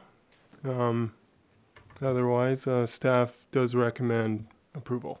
Okay, thank you. Mr. Chair, I'd like to Council, move- you're okay with those conditions? Those conditions are acceptable. Okay, thank you. Make a motion to approve case P 2023-0015 as presented to our board. Second. Okay, motion is made and seconded for approval. Vice Chair Dr. Gonzalez. Aye. Councilwoman Prince R.A. Aye. Commissioner Gongadin. Aye. Commissioner Dr. Desai, Aye. Commissioner Torres, Aye. and Chairman Langston. Aye. Motion carries, all in favor. Okay, thank you, everybody. Thank you. Thank you. Good evening. Thank you, everyone. I guess we still don't have.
Council, you ready for us? Are you ready for me? We are ready for you, I think. I don't know. Okay. Let's do it on the record. All right, let's call case P2023-0077 is a minor site plan for 61 Liberty Avenue. So good evening, Chairman, members of the board, Benjamin Wine of Prime Tuvel and Maselli on behalf of the applicant Zubin Mogul. Just without getting into any testimony or anything, I want to put on the record that I had an opportunity during the break to speak to a couple of members of the public who I know are here, who mentioned that when they went online and followed the link and went to the portal, there's the old application for 61 Liberty, there's the new application for 61 Liberty, and there was some confusion that they had felt about which plans they were looking at. They came prepared with, here's a whole bunch of variances, and that is simply not the case this evening. But as a sign of good faith, and I just met with one individual outside, and when I told my client, we all agreed that if there's an opportunity to clear up any misunderstandings or anything of that nature, we'd like to do that. So what I'd respectfully request is that the board would be comfortable adjourning our application to the next available meeting and give us an opportunity to hopefully iron that out so that everybody can be squared away on the same page. Okay. Cam, how do we look? Does July 9th work? Council, do you think July 9th works, or do you want the meeting after that? I'll ask Just in you- case if I'll you're ask you- making changes. So I don't know, right? So I'll ask you if you're comfortable putting it on the 9th, and if by 3 days from now I email Cam and say, hey, we're going to adjourn further to the 23rd, if that would be okay. But I need an opportunity to speak to my client to know if we're going to make any changes. Otherwise, if the board would prefer, I will be here on the 23rd, so you will have a very good Yeah, fill of me. I would prefer for the members of That's the fine. public that showed up, I'd rather give them a solid date That's fine. tonight that they can rely on. That's fine. Okay. All right, so if you're comfortable, we'll go with the 23rd, and to the extent that, certainly not making promises, but if there are any plan changes, of course, they will be in 10 days ahead, and if not, what you see is what you get. Sure. So, Mr. Wine, I just want to be clear for those members of the public that are interested. Can you give us the date of the last revision to the plan? Yes, I can.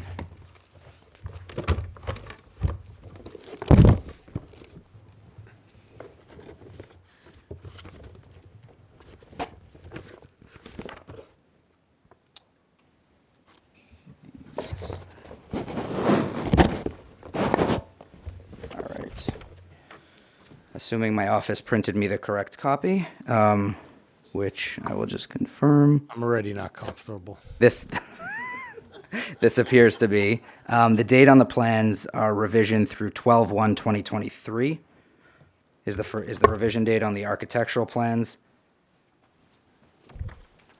And on the civil plans, I also have 12/1/2023.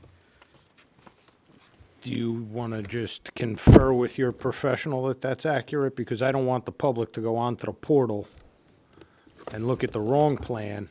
And for those members in the public that are accessing the portal, the way it works is There are older plans within those files because obviously as things get revised, the old plans don't get removed. So it takes a little bit of getting used to, but that is the most Yes. current date, and that plan should be there. And Mr. Wine, obviously, I'm sure you've gotten contact information for those members that you wanted to. I will do wanted to that. speak. My contact is on my notice, and they said they will reach out to me probably before I leave the room this evening, which is fine. But yeah, so again, I just want to make sure that everybody's clear, and my client was more than eager and happy to be able to do that. All right, so July 23rd, this matter will not be renoticed. This is your notice that it is being carried to July 23rd. For those members that have an interest in the application, that was the last revision date. If there is subsequent change, it will get uploaded to the portal, but if you have Mr. Wine's contact information, that's always a good place to start. And of course, you can contact staff if you have any questions. Yeah, what we think is causing confusion is that this project was denied.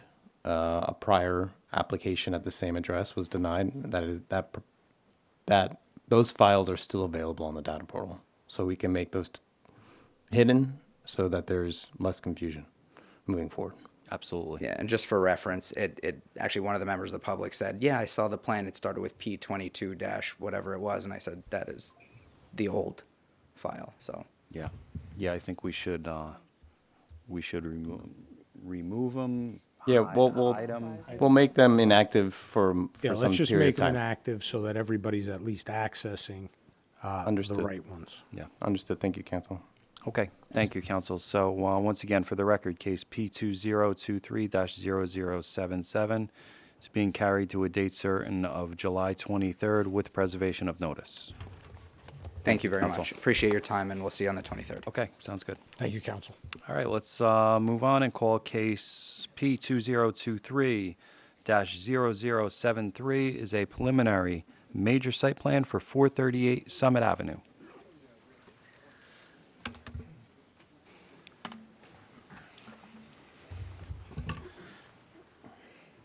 Good evening, counsel. Good evening, Commissioners. For the record, Tom Lean of Connell Foley here on behalf of 438 Realty Associates. The application before you is a preliminary major site plan application. I did post notice on the portal. However, I will provide original copies to Council.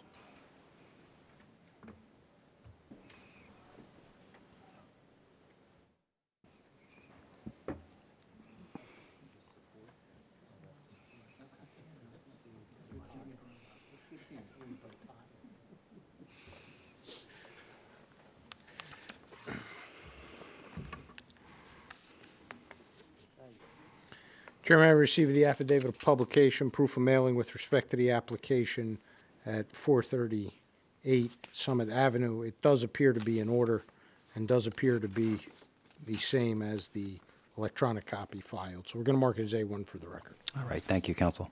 Thank you. As I said, the application before you tonight is for preliminary site plan only. It relates to 438 Summit Avenue, which is Block 10802, Lot 23.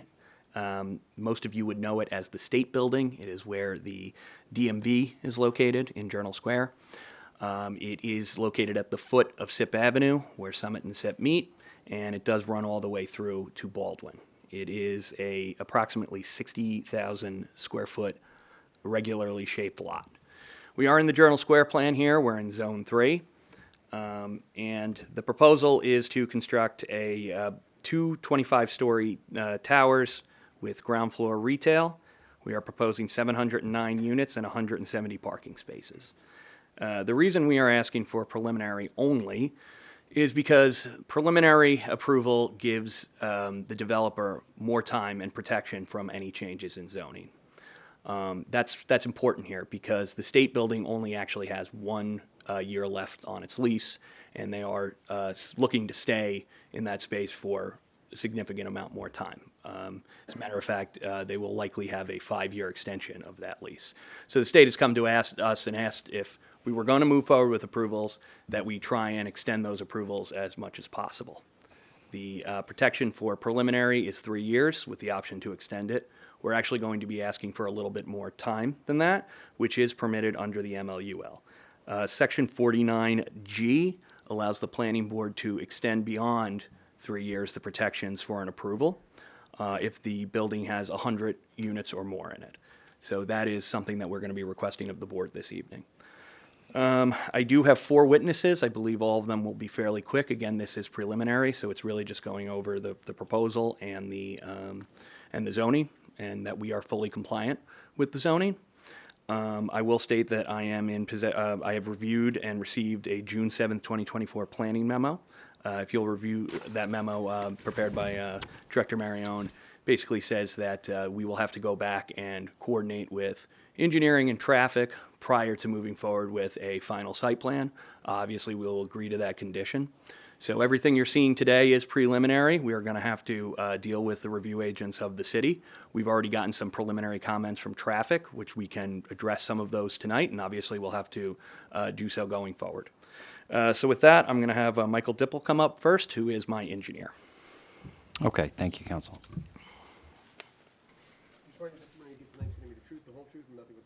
I do. Yes, Michael Dipple, D-I-P-P-L-E. Mr. Dipple, good evening. I believe we've qualified you in the past, right? You may have qualified someone from my firm. I haven't been here personally in quite a while, but I've been doing this a little bit, and I was in Jersey City sometime as a younger man. Okay, if you could just go. Probably the chairman. Yes. Yeah, it could have been. Not bad. I have a BS in civil engineering from Rutgers University. I'm a licensed civil engineer in the state of New Jersey. I'm the owner of L2A Land Design. Some of my colleagues may have appeared here recently. And I oversaw the preparation of this plan, and my license is in good standing. Okay, thank you, sir. You're qualified. Thank you. I think Tom was we're gonna have a.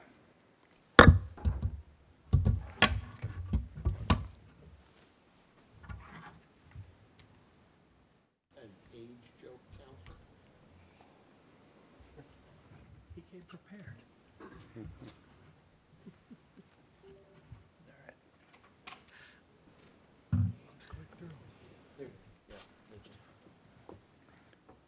Okay, thank you. So what I have up now is just existing conditions. So you can see the 438 Summit building, which fronts on Summit, and then also fronts only about 25 feet on Baldwin to the east. Generally, north is to the top of the page, just for reference. One of the unique features on this property is that when you enter on Summit, you're actually about 2 levels higher than you would be if you entered on Baldwin. So if you can walk into the property off of Summit, and then you have 2 levels of parking below you, and you can exit out of that parking deck onto Baldwin. There is another right-of-way that butts in from the south, that's Perrine, and that just comes in perpendicular to the property. So everything on this property would be demolished in this application. So let me see if I can do this correctly. So this is my the cover page of my site plan drawings. One correction, we had preliminary and final site plan. We are only seeking preliminary at this time, so we would make that correction. So I show zoning compliance, as Councilor pointed out. We are here with a fully compliant application, and you'll hear more about the building from the architect. The site, as I described it, has the building and the parking levels. We are demolishing everything. The application, and this only shows the ground floor plan coming in off of Summit. There's an entrance proposed here where the hand is located off of Summit, about 3/4 of the way to the south along the building to enter into the level of the parking deck. You would then have to proceed down a number of levels, as I described, on the eastern side to exit out onto Baldwin through that narrow frontage. Per the redevelopment plan, we do have pedestrian access off of Perrine, moving out towards Summit to the sidewalk along Summit. And then we have a narrow sidewalk here which goes out to Baldwin. There's some discussion about the gates and things like that. We are leaving the options open on the access there. We do show a couple of gates, and in your planning report, that was brought up. So as I continue through the set, we are proposing stormwater management measures. We have sized it. We're familiar with the regulations, and we have shown that in the middle of the site. I should say that the lowest level parking deck is only a partial level, and this stormwater management system would be to the west of that, so it would be just within, at the same level as that parking deck, but just over to the west a little bit. And that would connect out to Summit Avenue and provide some stormwater management capability. We have a lighting plan. We're showing lighting along Summit, along the walkway, and you can see the fixtures there on my plan. And you'll hear more, excuse me, about the lighting from the project architect on the building. Soil erosion sediment control, and we go into the construction details. So from a civil standpoint, the building, like most applications, takes up almost the entire site with the exception of that little piece over on Baldwin. So I think I'd rather, unless anyone has any questions or anything, I'd rather leave it for the pretty pictures that the architect is going to bring up on this application. Okay, anybody, any questions? All right, thank you, sir. We appreciate it. Thanks. Next, I have up Kieran Kelly, who is our architect. Good evening. Hello. You swear any testimony you give tonight is going to be the truth, the whole truth, and nothing but the truth? I do. And for the record, can you state the name? Kieran Kelly, Ciaran-Kelly. Mr. Kelly, good evening. We've qualified you in the past. Your license is current tonight in New Jersey. It is. Okay, thank you, sir. You qualified. Thank you, and thank you for the opportunity to present tonight. So Michael gave a good overview of the project, but from the purposes of describing how we developed the architectural design, I want to just take a step back and look again at the property here on the screen. This view is from the north, so his plan was orientated plan north. This view is taken from the north looking south. Obviously outlined in red is the property itself. It's just over 60,000 square feet in area, or 1.39 acres. It's wedge-shaped, so it has its longer dimension fronting onto Summit Avenue at just about 190 feet. And from that point, the property narrows and descends to a narrow point at about 25 feet on Baldwin, and as described, the property drops by about 2 feet in elevation. The property obviously currently has a 6-story commercial building that we're all familiar with, and a 2-story garage at the rear, which would be demolished to make way for the application. Now, the property is in Zone 3 of the Journal Square redevelopment plan. And within that zone, the permitted building, or the permitted project, is not governed by FA or by density, but rather it's governed by a defined envelope, which is determined by permitted or required setbacks, maximum floor areas of the buildings, and also by a maximum permitted height. So to summarize very, very briefly, because this property is more than 20,000 square feet, you are directed to use the tower and podium guidelines.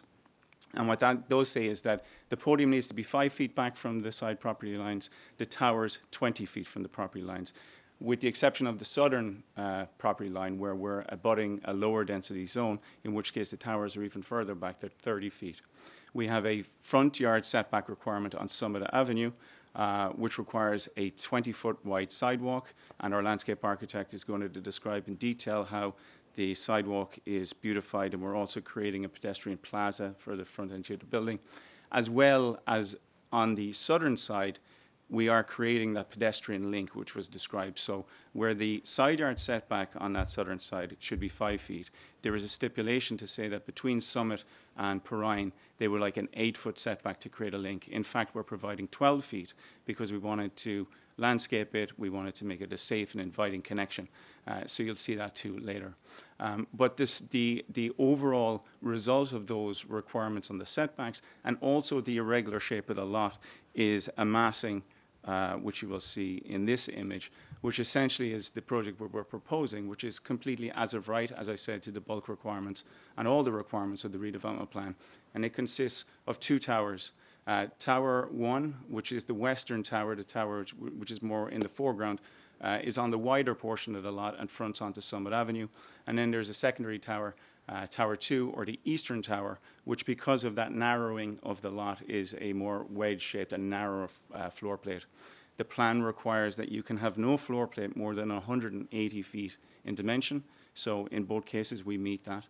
And also that you have a minimum separation of a tower of 50 feet. And in fact, we're providing at its narrowest point 65 feet. And on the northern end, it actually opens out to 85 feet. So as a brief summary of what's in the project, there are 709 residential units. And I'm going to take out my notes so I don't get this wrong. In the podium, we have 27 residential units. And then in the 2 towers on the western tower, or the tower fronting onto Summit, we have 396 units.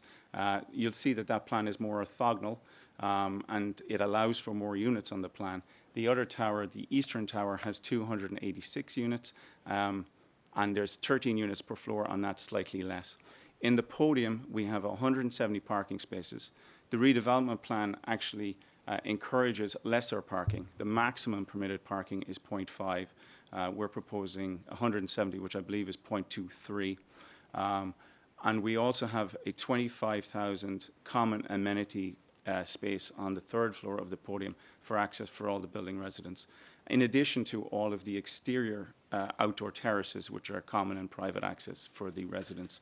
There are 2 lounges on the roof of the building, and we have a 6,425 square foot retail space front and center on the corner fronting onto Summit Avenue.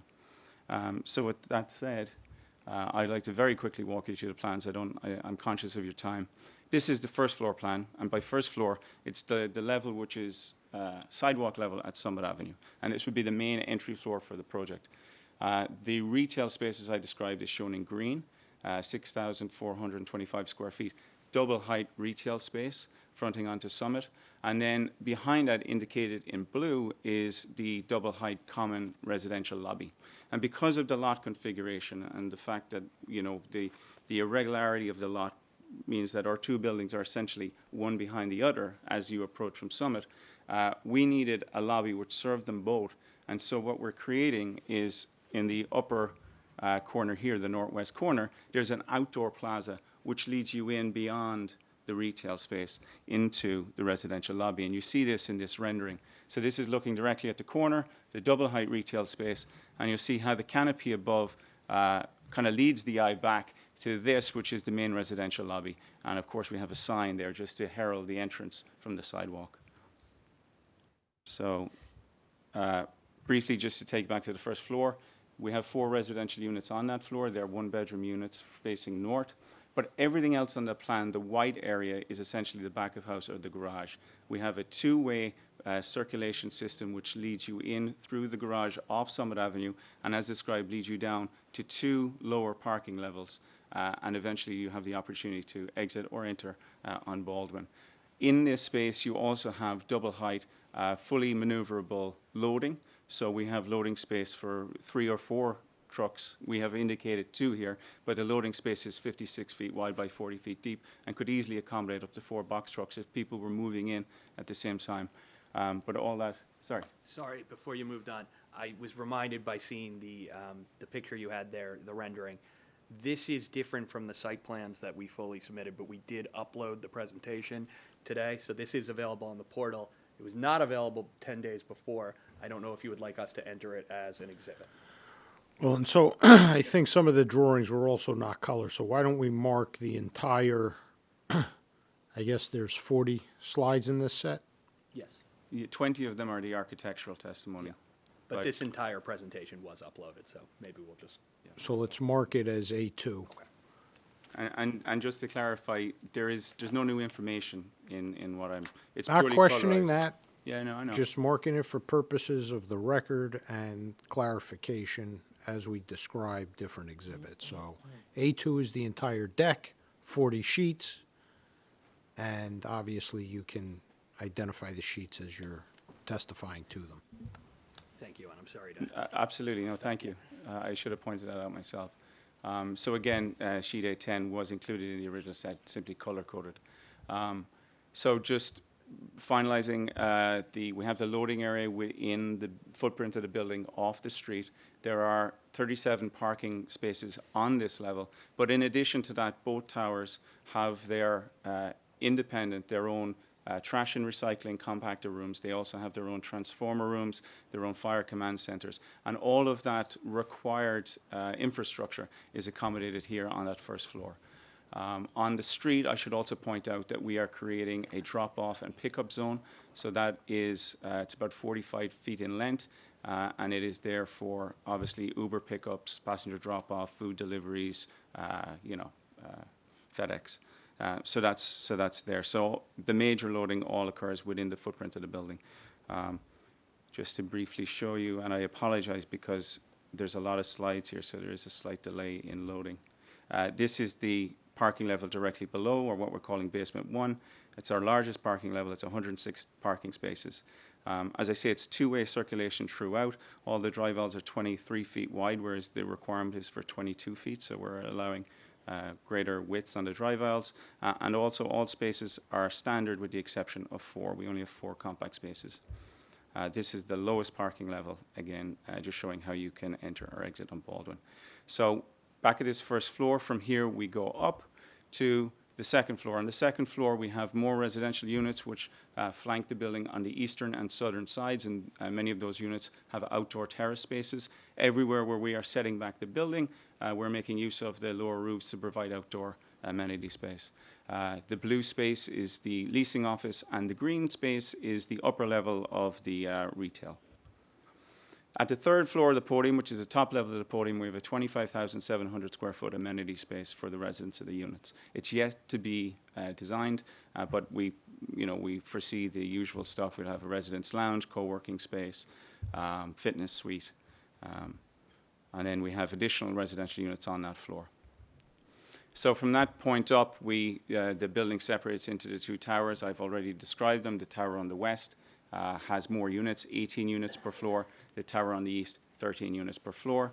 All floors, all units are fully ADA accessible. Building is fully sprinklered, obviously. And once you get above the residential floors, which are typical, you are sent to the roof, where we are permitted by the redevelopment plan to have 20% of our roof area as enclosed amenity space. So in both cases, as you see in blue here, we have amenity lounges which open out to fully landscaped outdoor amenity terraces, and our landscape architect will describe them. So from there, I just want to briefly describe the architecture or the aesthetic of the facade design. It's worth just describing that because these buildings are towers and they're set back significantly from the perimeter, there's no lot line conditions. So all sides of these buildings are visible and are considered as primary facades. There's no rear facades. There's no lesser facade. So what we wanted to do was to create a facade system which was easily replicable around the perimeter of these buildings, but which also provided the ability to have a little interest. And so I'm going to use the Summit Avenue facade as just a quick snapshot to describe what we want to propose. Essentially, the way that I describe this is the main envelope, the main wall of the building is composed of a regular and repeated picture window condition where we have integrated louvers below for PTAC units. And between them and at the floor levels, we have charcoal gray aluminum accents. But the interest of the building comes where, as an overlay to that, we create what I'm describing as a dissolving grid. So at different places around the building, what we're doing is we're creating a very rigid and very easily recognizable rigid grid, but that intentionally at certain key locations around the building of both towers, the grid starts to dissipate. It starts to fall away. We remove some vertical elements so that you lose that, the repetition, and that the facade starts to open up, I guess, and become a little bit playful. And in here, for example, you see it opens up towards the lower left-hand corner, which of course is our main residential entry and also our main retail space. And so when you see that across both towers, And incidentally, this is an image which was not originally included, but I included it now for context. This also shows 425 Summit, which is the existing 26-story building across the street on Summit Avenue, and just for context in terms of height.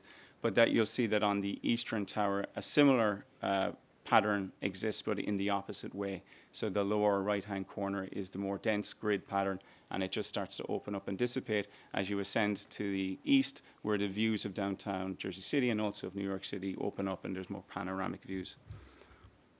Again, this is that front corner, and this is just to show the materials. The materials are a dark charcoal gray aluminum, as described, but the grid, or the dissolving grid, as I described, is actually, it's called a spectral aluminum panel. So in dull lighting, it appears white, but in sunlight and also dusk, and in the summer months when the sun catches it, it shimmers a gold and, a champagne and a gold. So that at nighttime dusk conditions, that grid reads as a gold, but at different times it varies between that and a white. So there's a little bit of interest over the seasons and over the day. And that's the final view again that was on the cover sheet. So that's the main view of the overall view from the corner of Summit.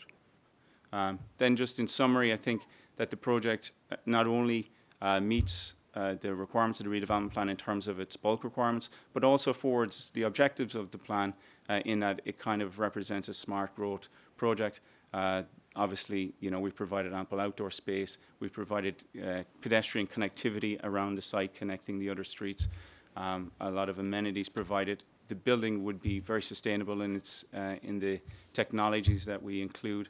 Obviously, we have high efficiency glazing, high efficient appliances, low flush plumbing fixtures, a very energy efficient design overall.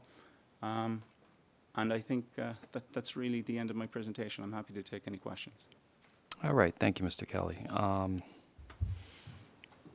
If you could just go back to, I think it was page 32 in this set. I don't have 32 sheets. Oh, sorry. Where are we now?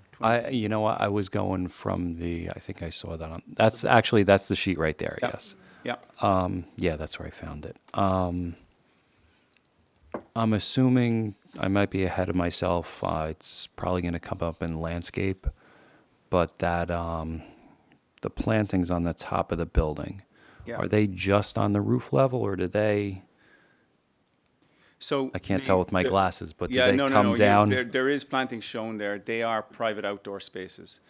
It is something that when we were preparing the renderings for this meeting, that we liked the potential idea of the rooftop terrace, which is a fully landscaped terrace, Sure. with significant planting, perhaps incorporating some planting in planters on those recessed balconies. Agreed. And we just thought it was a nice idea. Something Okay. we would explore later should we get approval tonight. Okay. And then the only other question I have, and I know this is only a preliminary, and counsel, this might need your help here too. As far as the walkway goes, the connection to Perrine, I know on a previous application, and if it was shown in the overhead photos there, I believe it was the Muller Pasta Factory, if I'm not mistaken.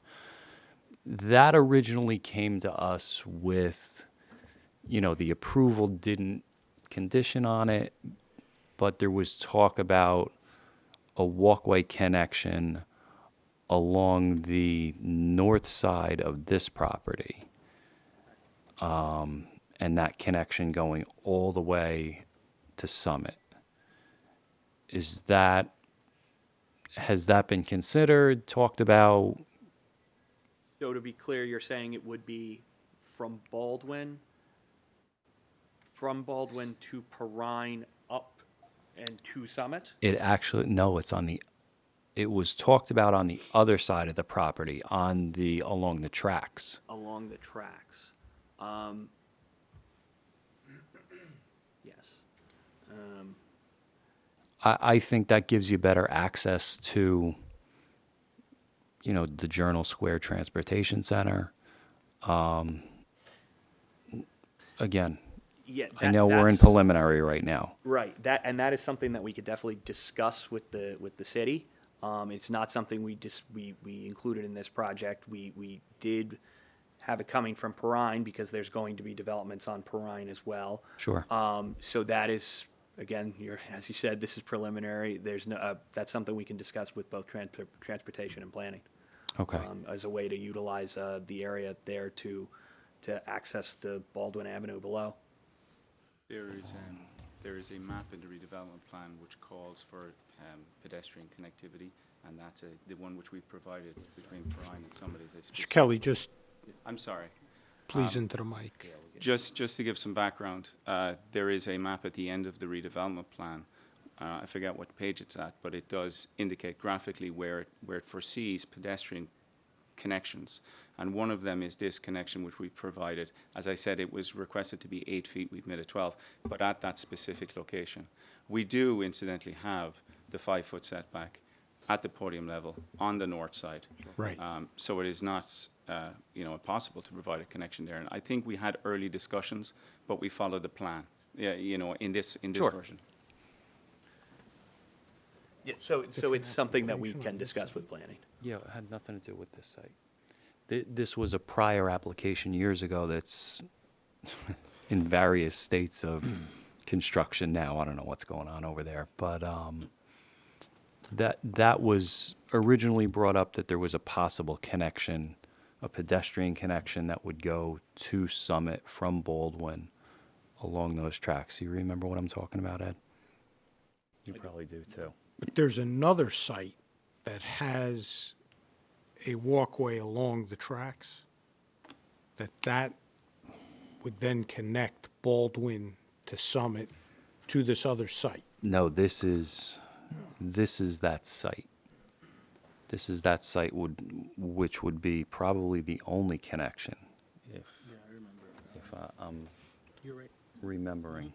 So a previous application on this site that proposed, No, it was off-site of this lot. Right. But it was brought up in discussion that, that was Okay. a possible in the future, connection. that it could happen here. Matt? Yeah, so that was a project that was in Zone 4. It was utilizing the whole block provision of Journal Square 2060, which requires a publicly accessible walkway to encompass the perimeter of the site. So they were providing a promenade along the tracks that I believe went to Rock Street down to Academy. That's right. Yeah, it did. But there, I don't remember that particular piece, but I'm sure that there might have been some comments about connecting that walkway or promenade along the tracks all the way to the transportation center. That sounds reasonable and logical. Yeah. Certainly. Okay, again, it's preliminary. I'm sure you're going to come in with variances on the next application for final. This would be a public benefit, as far as I see it. So with that, those are my only questions. Anybody else? Anything? Now, this picture, Eddie, your mic. Eddie, into the mic if you can. Into your microphone. kept mentioning the exit on Baldwin, and growing up and driving in these neighborhoods, I never recognized that exit. And that garage, that setback of that garage that you have at H21. That's an active exit onto Baldwin now? That's going out of that garage? Yes, it is. Yes? That's cool. So traffic-wise, trucks and stuff have been going onto Baldwin from that side of the street. Well, currently there's a curb cut and an access there to the existing garage. We're not proposing to bring any trucks at that location. You're showing a truck on your drawing, Yeah, turning and exiting that way, so I assume you're going to have trucks going out that way? The intent is not that the trucks would transcend the 3 levels of parking to exit on Baldwin. The intention is that the trucks would make their deliveries, whatever the loading operations are, back out turn and exit. There's provisions for them to turn on that summit level parking garage and exit. And exit on Summit, Correct. right, not onto Baldwin. That's not the intent, no. That's the intent. So how would you prevent that? The sizing of the road, the sizing of the exit is smaller for trucks not to make that turn? So On one of your drawings, you show the truck making that turn. Well, so let's be clear, we're not actually preventing trucks, but we're not promoting trucks from Correct. using that. That's correct. Correct. The only thing which would be a limitation is that the front portion of this garage is double height. It's like 30 feet clear. Right. But beyond this level, the height clearance is about 12 feet or so. So at that point, certain trucks would naturally be prevented from descending and navigating through the garage. If I may add, it looks like the truck is coming in and backing into the loading space Well, I'm and just then looking at, returning back out towards Summit. Yes, I was just looking at architect drawing A5, and A5 detail number 1, first floor shows a truck making a right-hand turn towards Baldwin. So that's why I brought that up. That if it's not the case, that's No, good. it's not the intent to Not the intent for that. encourage trucks to enter or exit on Baldwin. Okay. Yeah, I have A5. I don't see. I'm sorry. A5 details right here on the portal. Yep. A5. Yep. Number 1. Yep. You have 2 trucks coming out, one making a left-hand turn, one making a right-hand turn. Those trucks are within the garage. If They're in the garage. Yeah, they're right here. So And that would be a truck that, for example, if a I- truck is already in the loading bay. So the one that's going towards my right, facing it, Yeah. So going the- to Baldwin Avenue, isn't it? No, it's not. No, and I apologize if that's not clear. So this is Summit Avenue. A truck has entered the garage to this position. But At that's which not going to point- be there. At which point, they reverse into the loading bay so that they back up into the loading bay. And then when they exit the loading bay. And leave back out to Summit, yeah. Correct, yeah, Which is, so- good, which is a good thing. Yes. I'm just saying you're showing it going out to Baldwin. I appreciate that. I do apologize. Yeah. No. It's So, I mean, Commissioner, listen. I think what he's saying is the only reason it's facing that way is because in his mind, the He's truck backing in. drives past the parking space, the loading parking space, and then backs in. Correct. That's what he's saying. Okay. Yeah. Well, whatever. Hey, listen. Van and White. Bring in the point. Listen, Van Black. I know the neighborhood well, and I never saw the gate of that garage, so these happen. All right, thank you. And for the record, I don't think I've ever seen, there's a gate on Baldwin I've never seen that open, never once. But, yeah, I've never seen that open. It looks like it's overgrown and that's It's fine. like the Bat Cave. Pleasure. Okay, anybody else for Mr. Kelly? Nope. All right, thank you, sir. We appreciate it. Thank you so much. Let me just get ahead here. Okay. Next up, I have Tom Carmen, our landscape engineer, who's going to quickly run you through the proposed landscaping for the site. Good evening. Swear to testimony you give tonight is gonna be the truth, the whole truth, and nothing but the truth? I do, For the record, yes. state your name. Sure, Thomas S. Carman, C-A-R-M-A-N. The address Mr. 295 Newark Ave, Jersey City. Mr. Carmen, good evening. We've qualified you in the past. Your license is current tonight? It is. Okay, thank you. You're qualified. Thank you very much. So what's on the screen right now, this is a streetscape landscape plan. And this evening, I'll just walk you around the site, and then we'll just jump up to the amenity deck and the rooftop. So richly detailed landscape plan that includes both a variety of native as well as ornamental plant material, primarily on the north side of the building where the plaza is proposed. The plaza becomes an extension of the existing plaza that is just to the north of the property line there. You can see how that sawtooth edge exists out there today, and we're marrying up with that. We have some on-grade planting there with some ornamental trees to soften that space and providing some seat walls within that area as well to kind of activate that area that overlooks the tracks, and also provides kind of a terminus to SIP as one would be traveling by car to the east. The sidewalk along Summit includes the city standard in terms of the concrete treatment, sidewalk widths, all in compliance. And then we do have street trees that the tree variety, the tree pit sizing and such is in keeping with the forestry standards. It was indicated the drop-off area right in between the two groups of the two trees. And then as we make our way down towards Perrine, we do have that 12-foot setback. 6 foot of it is sidewalk, and then 3 foot on either side, flanking it with some planting. Down at Baldwin, as was just discussed, the garage access makes its way out to there, and we're flanking either side of that with some planting as well. Moving to my second exhibit here, this is the 4th floor amenity landscape deck. So centered in between the two towers themselves, we have a common area space that includes barbecue grilling, lounge seating, a synthetic turf panel.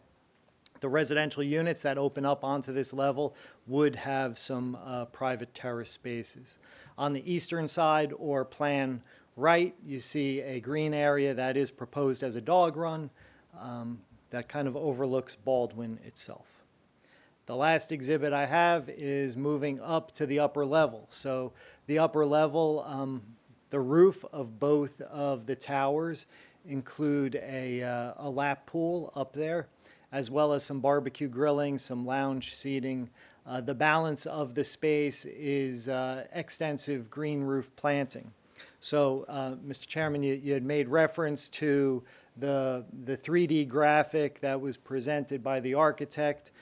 Some of that planting is a bit aggressive in that image from what we are showing right here, but we do intend the rooftop to be utilize green roof treatments.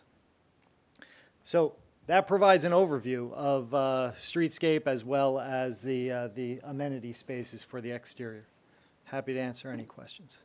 Okay, thank you, Mr. Carmen. I have none. Anybody else? No. Okay, thank you. We appreciate it. And finally, we have Kate Keller, who is a professional planner, just to give testimony that this fully complies with the redevelopment plan. Sure.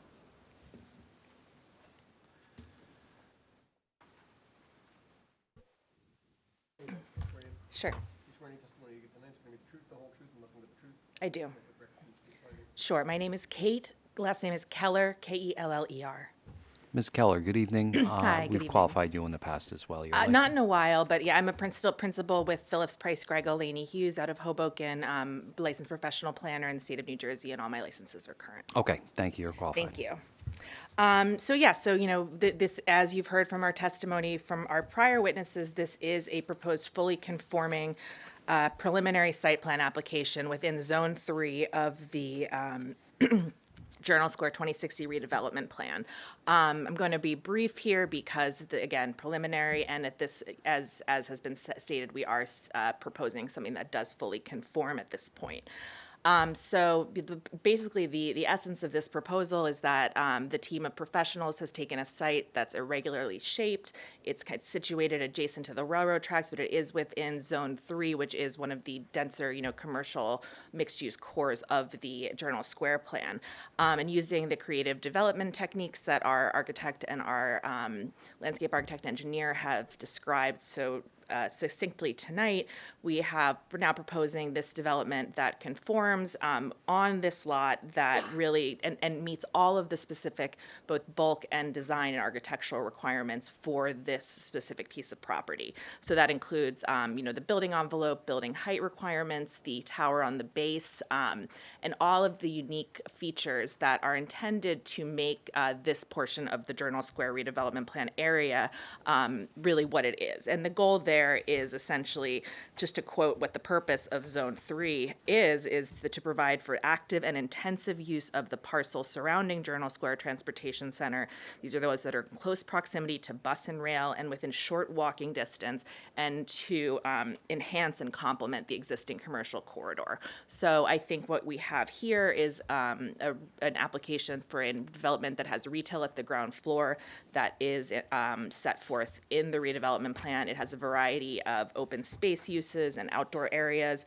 And in general, it really is meant to activate the surrounding area in addition to all the other complementary development nearby through this conforming proposal.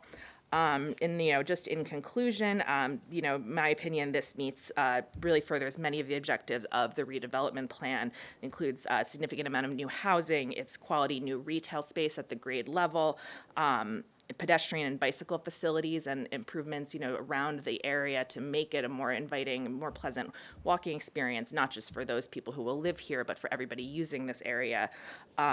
Sustainable building design techniques, low automobile parking ratio, and it also utilizing all of the requirements for building setbacks and the type of building design to ensure that there's adequate light, air, and open space.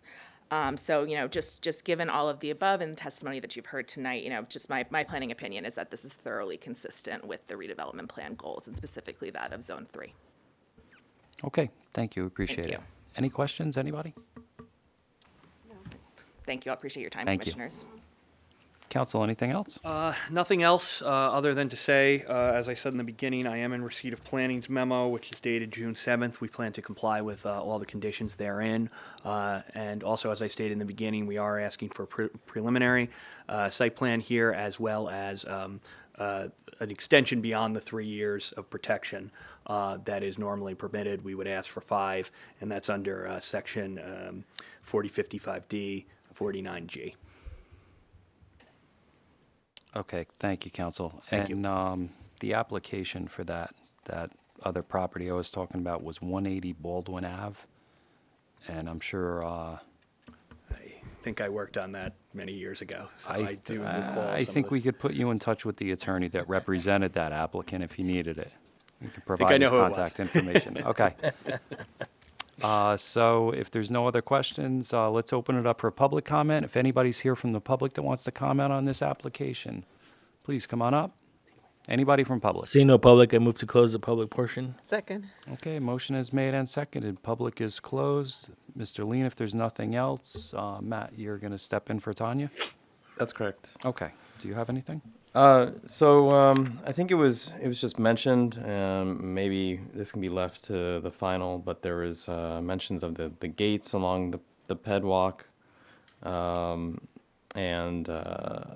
I don't know if you guys wanted to talk about that more or wanted to wait.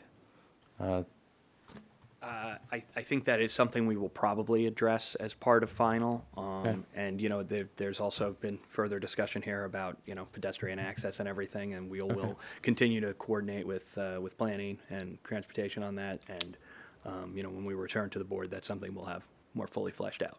Understood. And just the only other thing that I don't believe I see in the staff memos is that there is a setback here along with a pull-out for deliveries, which pushes the public sidewalk onto private property. So that we would just try to address that in a final approval as well. Looking at the staff memo, which I reviewed, as well as the plans, and along with the transportation memo, staff would recommend approval. Okay, thanks, Matt. Mr. Chair, I'd like to make a motion to approve case P 2023-0073 as presented to the board tonight. Second. Okay, motion is made and seconded for approval. All right, doing it off the fly here. All right. Vice Chair Dr. Gonzalez. Yeah, I think this meets the objectives of the redevelopment plan and is consistent with the redevelopment plan. I wish you good luck. It looks good. I like it. How about Commissioner Gangadan. Yeah, same. Based upon the preliminary, this looks very, very good and very conducive with the neighborhood as well. So good luck. Aye. Councilwoman Prinzari. Aye. Commissioner Torres.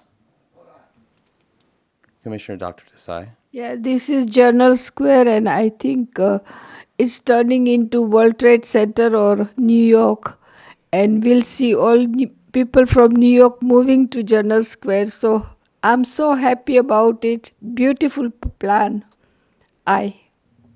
Chairman Langston. I'm excited to see the final product. So at this point, yeah, it's an easy aye for me.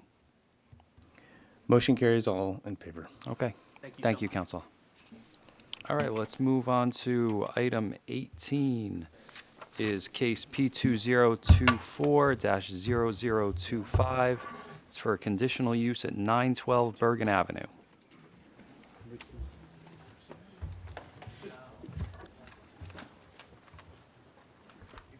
Good evening, Chairman, members of the board. Dante Alfieri on behalf of the applicant, Cannabis Connoisseur. The property address is 912 Bergen Avenue. It's block 10702, lot 1. This is a conditional use. This is for a Class 5 retail cannabis dispensary. This is an existing structure.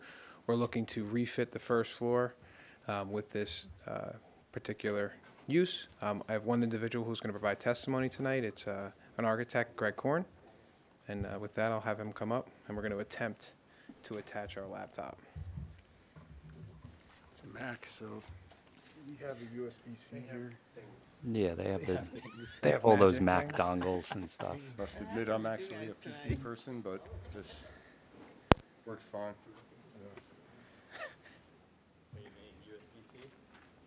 Yes, please. Thank you very much, Matt. Use this one.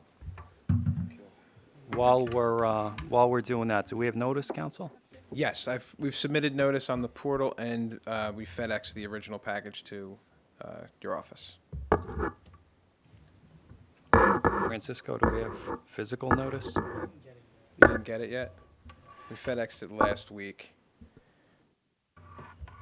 I believe I have a copy here. And I do.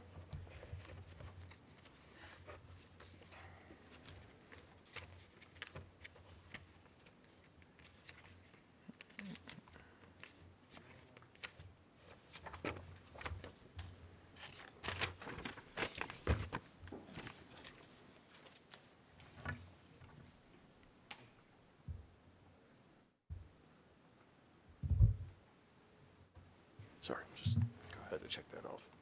Got it? Okay. Mm-hmm.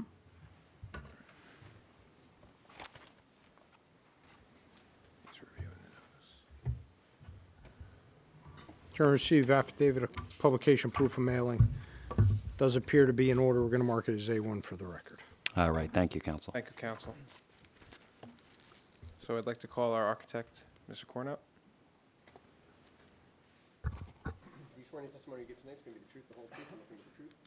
I do. Gregory Ian Korn, Gregory-Ian-Korn. I'm a registered architect in the state of New Jersey. My license is current. Good evening, Mr. Korn, and we've qualified you in the past as well. I don't know if we have in person yet. I don't remember. It was a few public Zoom meetings. Yeah, sure. This is my first time in person. Okay, so with your license being current, you're qualified. Thank you. Thank you. So what we have here is a retail cannabis location, actually not far from the prior project in Journal Square, just south of Journal Square on Bergen Ave. And it's actually across the street from our office, which we're very excited about. This is the closest location that we've been able to work on that, is across the street from our office. So definitely an exciting project. I'll just go through the drawings a bit and try to zoom in on the site plan here. So, let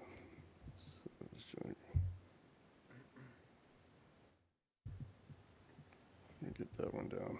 Yep. So the site plan, as you can see, that's located at Bergen Ave and Newkirk Street.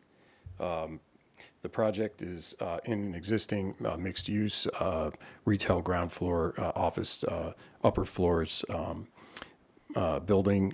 It's a fairly older building with the existing space being a clothing store, which will be converted for the cannabis retail. I'll get to the first floor plan now. I'm going to skip over the basement plan. There is some non-cannabis storage in the basement, but I'll address that shortly. Sorry.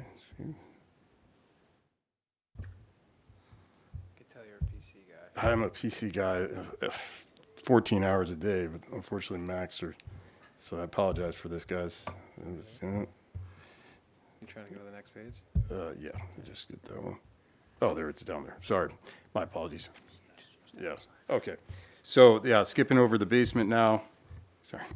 The first floor, as you enter, you'll see on the right side is our existing plan. On the left side is the proposed.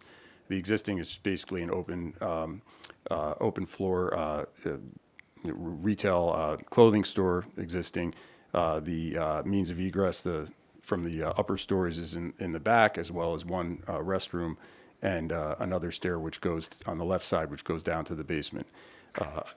Kind of tucked into the corner of this particular demise space is another demise space, which is actually just a Bank of America ATM with just ATM machines in it. So the entrance, the storefront on Bergen, none of that is being changed. There's no actual exterior improvements aside from the signage.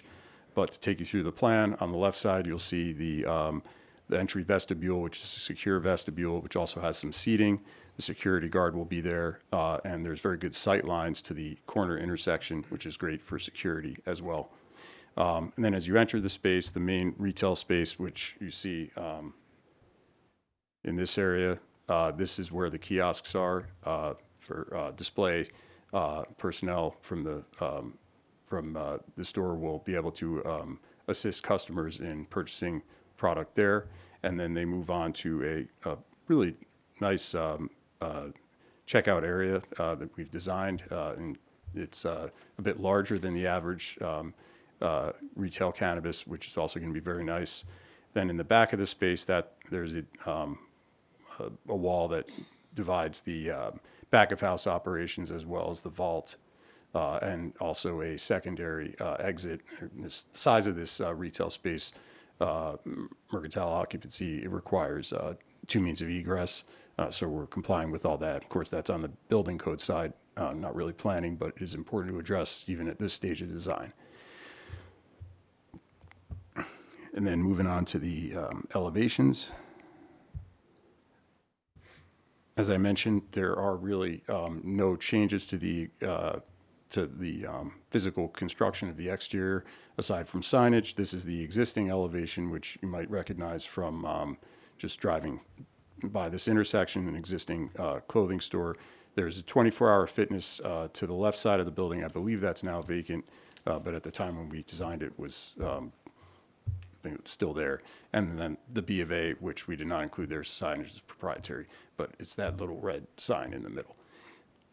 In the upper stories, as you can see, are the office space. This did go through a historic review and was approved because it is a notable Art Deco building. This is the original signage still on the building, called the Hurwitz building. It's actually a really beautiful building. And let me get back, sorry, to the proposed elevation. That's the existing, and this is the proposed. There's really very little that's being done. We're painting the existing stucco band a different color. It's this kind of monolithic and harsh gray color. To meet the owner's branding, they want to paint it green, and then a very discreet signage on the front, just letters sign, which it can be enlarged here to see. It's just called the Cannabis Connoisseurs. Again, no changes at all to the storefront. Everything happening in this building is happening behind the exterior walls. And that's pretty much a summary of it. I don't know if there's anything else I can go over. You have questions, but that's basically the project. Okay, thank you, Mr. Korn. Yeah, I have no questions aside from, and we'll cover there's no other cannabis locations within any 600 feet from there? Correct. Okay. Yes. Okay, yeah, I have no other questions. Anybody else?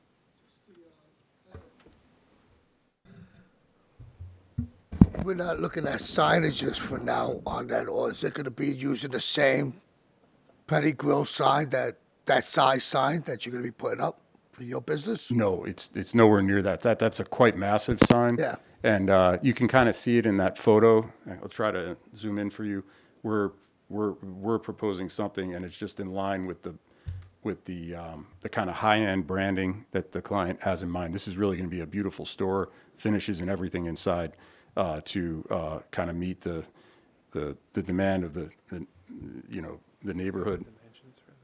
So the dimensions for the sign are less than 20 square feet per the requirements. So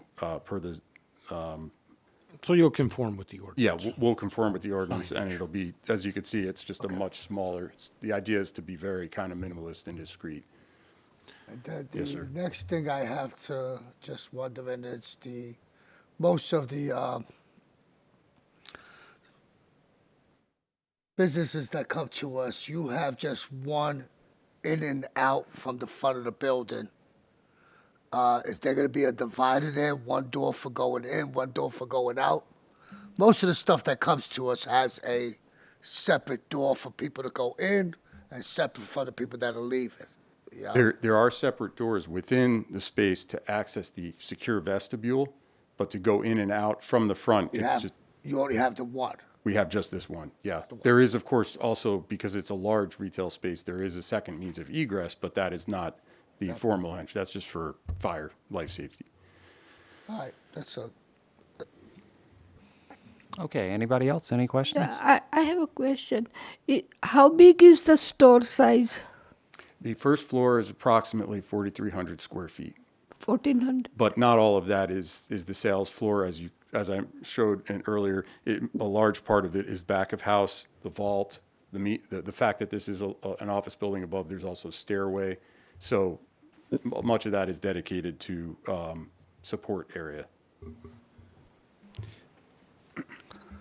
So, Council, you've already been in front of the Cannabis Control Board and received a positive resolution from them. And I guess, Francisco, you're going to talk about the conditions and any sites within the required buffer zone or anything like that. I didn't see Yes. the map on the portal. No, the map isn't on the portal yet, but my memo's uploaded. Okay, so if there's nothing else, council? We have nothing further, Chairman. Okay, is there anybody here from the public that wants to comment on this application? Anybody from public? Chair, see no one from the public. I would like to close the public portion. Second. Okay, motion is made and seconded. Public is closed. Francisco? Okay, You wanna so address? yes, so this location is in the Journal Square 2060 redevelopment plan, specifically in Zone 7, the Deco District. So the application was reviewed by Historic. A memo was uploaded to Tyler. They did receive approvals from the CCB, or the Cannabis Control Board, on November 13th, 2023. They do meet all the requirements in terms of separation distance, the ability to be permitted conditional use, their retail, as well as the signage, bulk coverage, and design standards all meet the requirements. This application is not a micro business. The historic memo is also uploaded on Tyler. I can send that to you if you need it. Yes, please. Okay, I have also added it as a condition. I'll just read it out there for the record. So the applicant shall comply with all conditions stated in the historic memo, and with that said, staff does recommend approval. Okay, thanks, Francisco. I'll entertain a motion then. Chair, I'd like to make a motion to approve case P2024-0025 as presented to the board this evening. Second. Okay, motion made and seconded for approval. Okay, Vice Chair Dr. Gonzalez. I abstain. Commissioner Gangadin. Aye. Councilwoman Prince Airy. Aye. Commissioner Torres. Aye. Commissioner Dr. Desai. Aye. And Vice Chair Langston. Vice sorry. Chair. That's okay. Nice. Chairman Langston. Yes. That's It okay. is getting beyond. I'll have one brain cell. I'm gonna give you a high five and a little. Oh, thank you. That's Chairman Langston. Check him down. I got to tell you, Eddie, I'm surprised you didn't call it the Canton Tea Garden. I'm surprised you didn't bring up the Canton Tea Garden. It's the old Canton Tea Garden building. Yeah. He passed by many times. Anyway, Yeah, this checks all the boxes for us as far as zoning goes, so I'm going to vote aye. Okay. So there's 5 in favor, 1 abstention. Okay. Thank you, everybody. Thank you, Thank you, Council. Chairman, members of the board. We appreciate your time tonight. Thank you very much. All right, we are going to take 5 real quick, but we'll be back in 5, and we'll set up for the next application.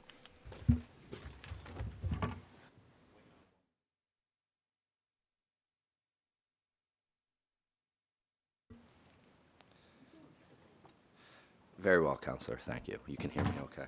Just wanted to get the mic set up here. And I could go handheld, but you know, I'll go standard. You know, this is what happens. I mean, I'm turning into a pool boy. You know, I mean, if this lawyer thing doesn't work out, I think I got a second career here. But just right, just you got to tell me what chemicals to put in, and I could dump it. But all right, can we come to order, please, everybody? I don't think that's possible. And let's call item 19 is case P23-085 is, okay. It's for 549 to 551 Pavonia Ave. good evening. Good evening, Chairman. Good evening, Commissioners. My name is Gerard Pizzillo. I'm an attorney with Genova Burns, and I'm here tonight on behalf of the applicant, Journal Square Improvement, LLC. The property we are talking about is 549-551 Pavonia Avenue.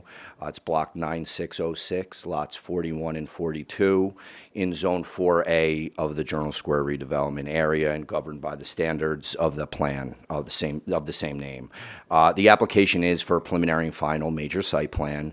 I did provide notice of our application. I sent an electronic copy. I do have a hard copy here. With the chairman's permission, I'll approach the dais and present it to council. Absolutely. Approach, please.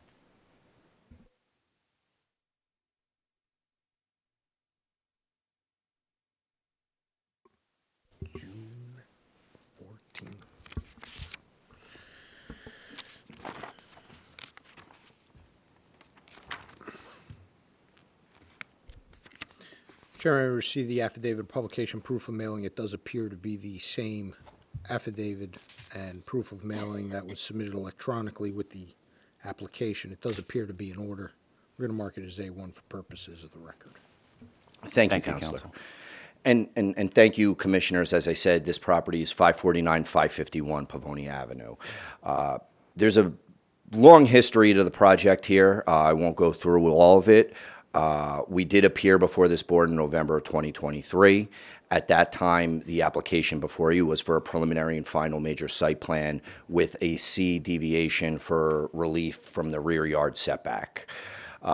Post, there were some concerns with data uploads and documents available on the portal. At that time, it was agreed to carry the application. Post that carry, several conversations occurred between our design team, city planning, and other stakeholders, specifically Neighborhood Association and the councilman of the ward. From those discussions, we were able to redesign or slightly redesign the building to eliminate the rear yard setback, so that before you tonight is a fully compliant plan consistent with the Zone 4A standards. In order to achieve that, we essentially took what was from the back of the building and put it on the top of the building. So the structure is 7 stories, 6 above grade at 67 feet. And this is along Pavonia Avenue, so the right-of-way of Pavonia Avenue is 69 feet, and in Zone A, the height is tied to the width of the right-of-way, so we are within that limit. The number of units from our last application was 30. That number stays the same here tonight. The big concern and the big issue, for lack of a better term, with this project was there are 2 one-family homes. One was cleared for demolition. The other, the historic preservation specialist determined that there was some architectural significance as to that structure. And that was conclude, that was determined in 2020. So from 2020 to the time we filed our initial application in April of 23, my client, their design team, sat with the Historic Preservation Office, with city planning, to come up with a scheme that would allow for the structure to remain, but allow for also a development to occur around it. And so the project before you is really essentially a collaboration of historic preservation, city planning, my client's design team, and to come up with a project that fully complies. I should note, we did have 2 community meetings, one prior to our initial appearance and another prior to our appearance tonight. Directly from those meetings, changes were made. We eliminated the rear yard setback, which was a big concern from our first time, and we changed the color of the building. The initial plan showed a kind of grayish building that Nicole Robertson will, she'll provide the full detail, but we also changed the color to a red, which we believe is probably more contextual with the neighborhood. So all that said, before you tonight is an as-of-right application for 7 stories, 30 units, 67 feet in height. 2 witnesses, Andrew Grover from Insight Engineering, who'll run you through the civil engineering aspects of the project, and then Nicole Robertson from Grow Architects will testify as to the architectural components of the project. So unless there's any questions for me, happy to turn it over to my experts. Okay, thank you, counsel. Thank you.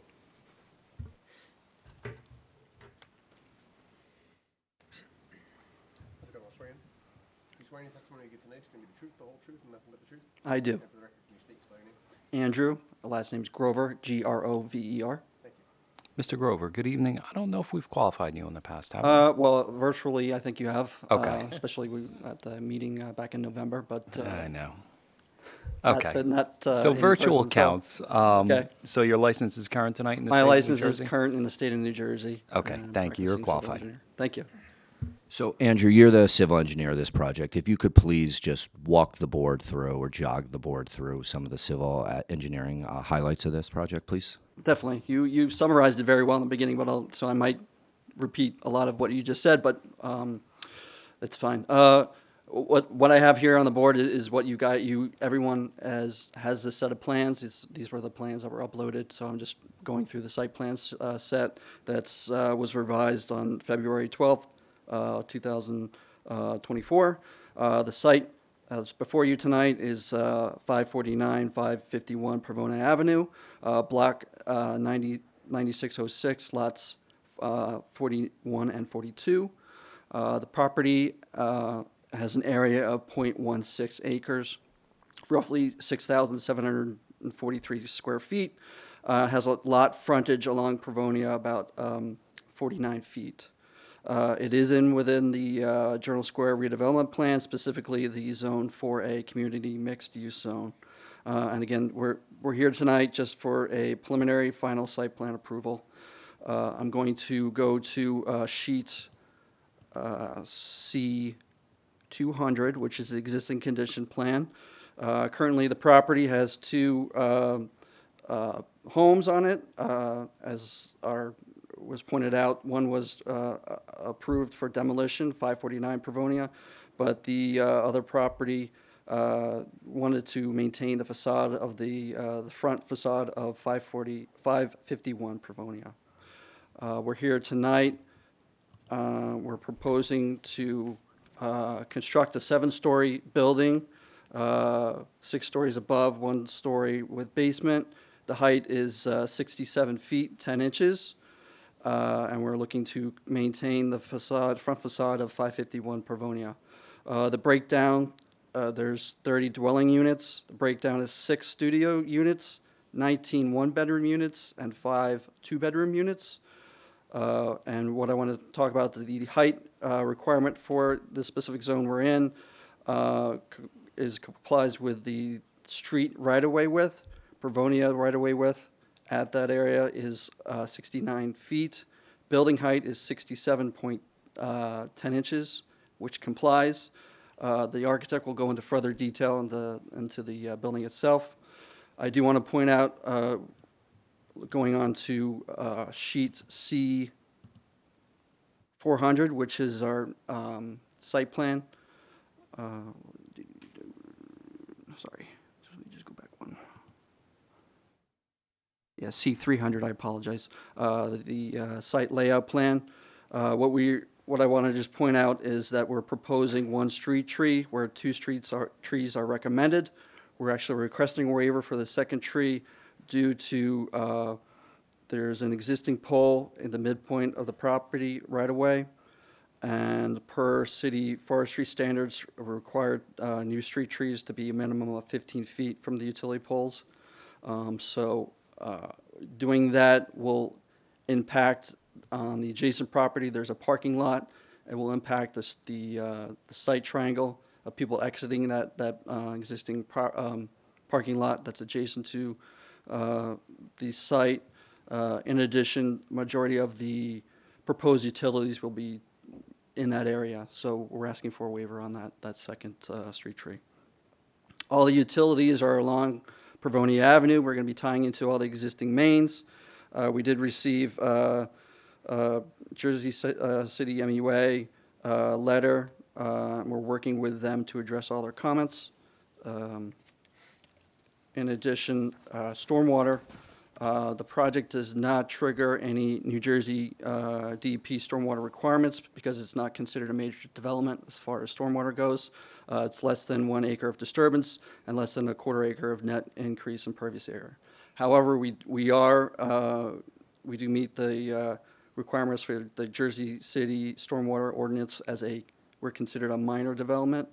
So because of that, the site complies with that by using green infrastructure to retain the increased of impervious area.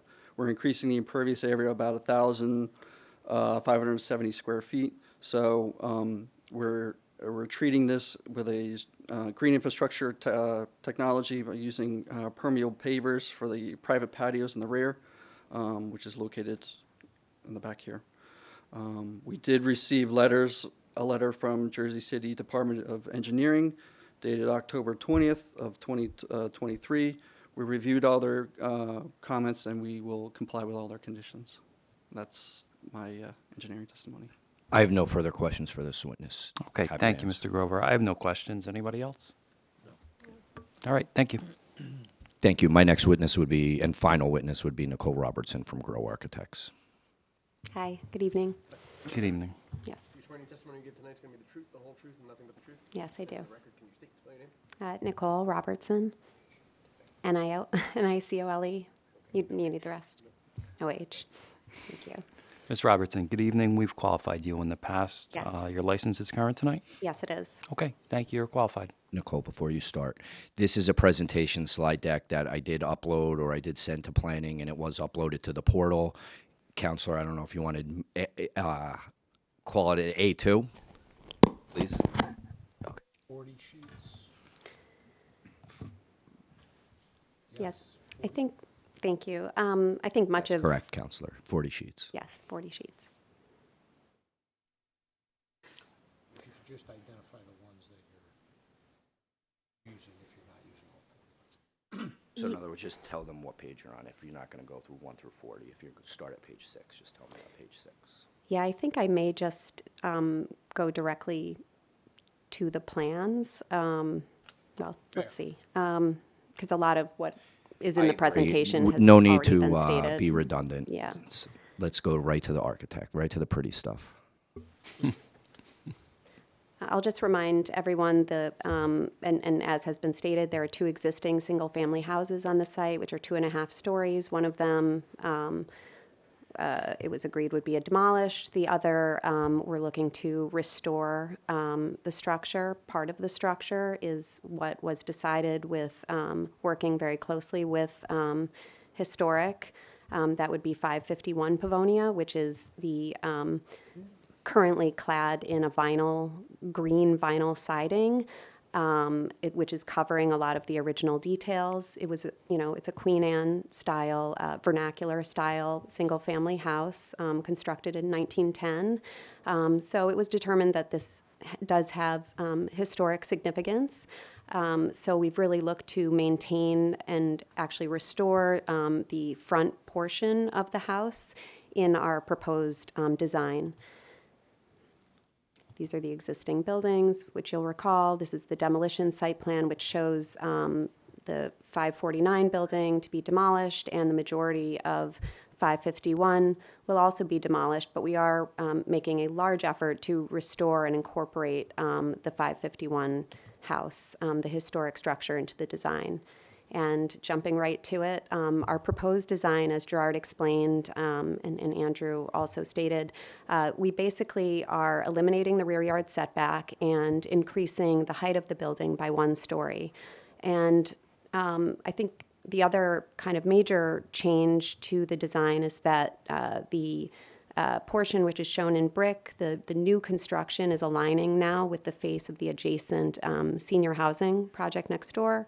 And I think what's been very successful about this change to the design is, and also the change in the color, is that we're really framing even more so the kind of special nature of the restored historic house, which is really highlighted by the red brick backdrop, and it really highlights the historic features.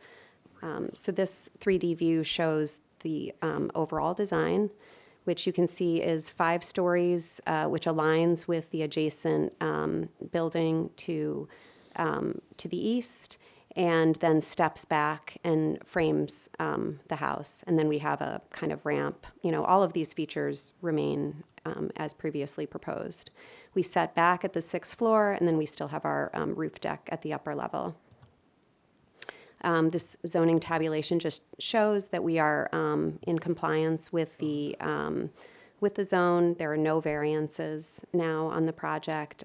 We're still within the required height based on the public right-of-way. And our rendered view shows how we're preserving and restoring the original historic house with removing all of the vinyl siding and restoring all of the details and maintaining those features in the new construction.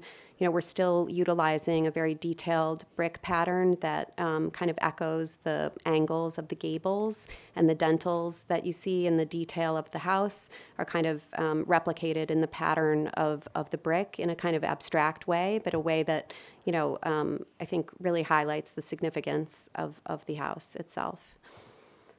And these are just our plans. I'll go right to the floor plan so you can see the site plan. Now you can see how the new construction aligns. We have a 3-foot setback now, which aligns with the adjacent neighboring building. And then we still set back and frame the house. And you can see the 30-foot rear yard setback.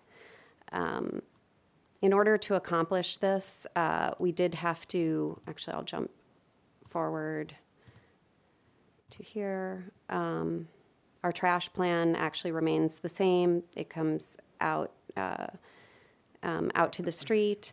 One significant change necessitated by our, increase to the rear yard setback is that we had to move the bike storage to the basement, but our elevator goes to the basement already, so, people will be able to bring their bicycles in, put them in the elevator, and bring them down to the basement level. So this is the basement floor plan, has all of our utilities. Our bike room is now down here, and then we have our 2 units at the rear, which have access to a private rear yard. There's a, paved area, and then a large kind of planted buffer from the neighbors, and then a privacy fence. First floor, we have 4 units, and each of the units at the rear has a rear balcony, which is in compliance with the plan. We've got the 2 1-bedrooms and 2 studios on this level, main building entrance, mail, packages, that kind of thing. And then when we go up to the second floor is, we have our 5 units. We've got 2 1-bedrooms at the rear, a 1-bedroom at the front, and then a 2-bedroom, and then a studio in the middle. And we still have our air well in the middle, light well, air well. Those plans are repeated for all of, we've got 2nd, 3rd, 4th, and 5th floors are repeated up to the 6th floor. And then we have our roof deck, Not much has changed on this. We still have our mechanical area, which is concealed behind the core of the building with our stairs that come up to the roof deck and a small elevator lobby. So we basically added another story to the prior design, and you can see that this elevation really shows the level of articulation in the brickwork. Again, we're utilizing the angles that we've kind of projected from the existing historic house, and we've used them to kind of inspire and, inform the design of the brick patterning, which creates a kind of relief and shadow on the new facade, the construction of the new facade, which we think brings a lot of visual interest. But the red brick color, we feel, allows the historic structure to really stand out so that it's not being overpowered by the new construction. Our proposed materials are on the side here, so you can see we still have the siding for the restoration of the existing house. It's a siding made of fly ash, so it's not wood, but it looks like wood, but it's more sustainable and more durable. We have stucco on the sides and rear, and then we have the proposed brick as a kind of cranberry color, very similar to what you see on the rest of the block, so that it's a little bit more contextual. Previously, we had a gray brick, which stood out, we think, a little bit too much from the context. So we think that was a very positive change. Then I'm just going to go right to, you've seen some of these drawings already, but we have our shadow studies. This drawing here, I think, also highlights how the proposed design relates to the existing structures to the east using the red brick. It matches in height at the front, and then, the 7th floor sets back enough so it really recedes, and then we have, a 9-story building at the corner. I think that concludes my presentation. I have nothing further from Ms. Robertson. Okay, Happy to thank you, answer any Counsel. questions. Ms. Robertson, I have one question, and is the brick a real masonry brick, or is it a brick panel? Yes, no, it's a real masonry brick. And Okay. This is, I have a sample. It's a Glengarry brick. Okay. This one has iron spot. It was the only one I could get this quickly. We actually made this change last week. But basically what we're proposing is the Glengarry. It's a face brick, so it's a full brick. Okay, understood. Yep. That's my only question. Anybody else? Yeah, I have a Anything? question.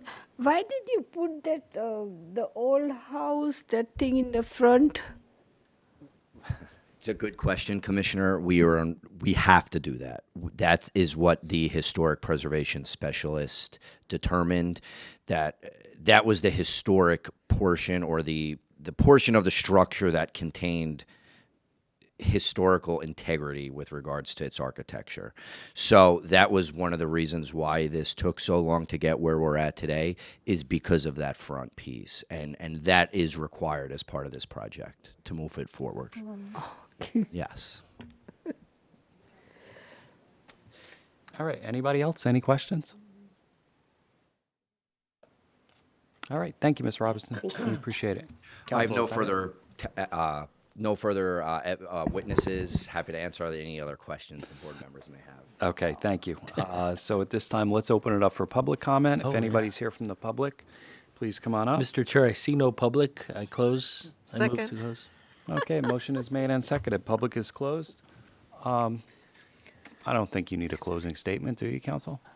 No, I just thank you very much for your time as always, and it's always a pleasure to be before you. So Okay. thank you. Thank you. Francisco, do you have anything you want to add? So I do not want to repeat what was already stated for the record, but I do want to say that Historic provided a memo. It is uploaded on Tyler, and staff does recommend approval with conditions. And I've reviewed those conditions. We've reviewed those conditions. All are acceptable, and we have no problem complying.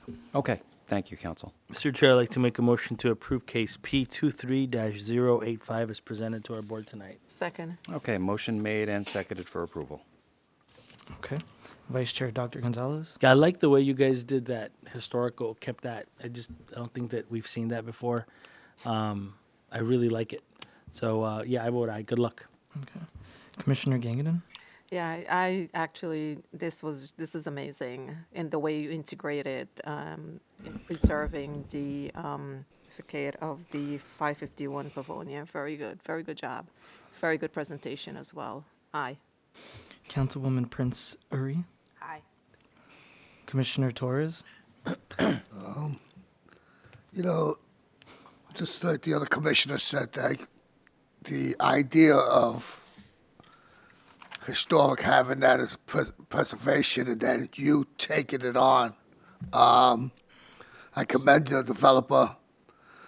It could have been an empty lot for another 4 years, basically, and walk away from the whole project, right? Because it's you took on a task, you know, and you actually came out with something that's really it's going to make a good conversational piece, that's for sure, as we walk by the neighborhood.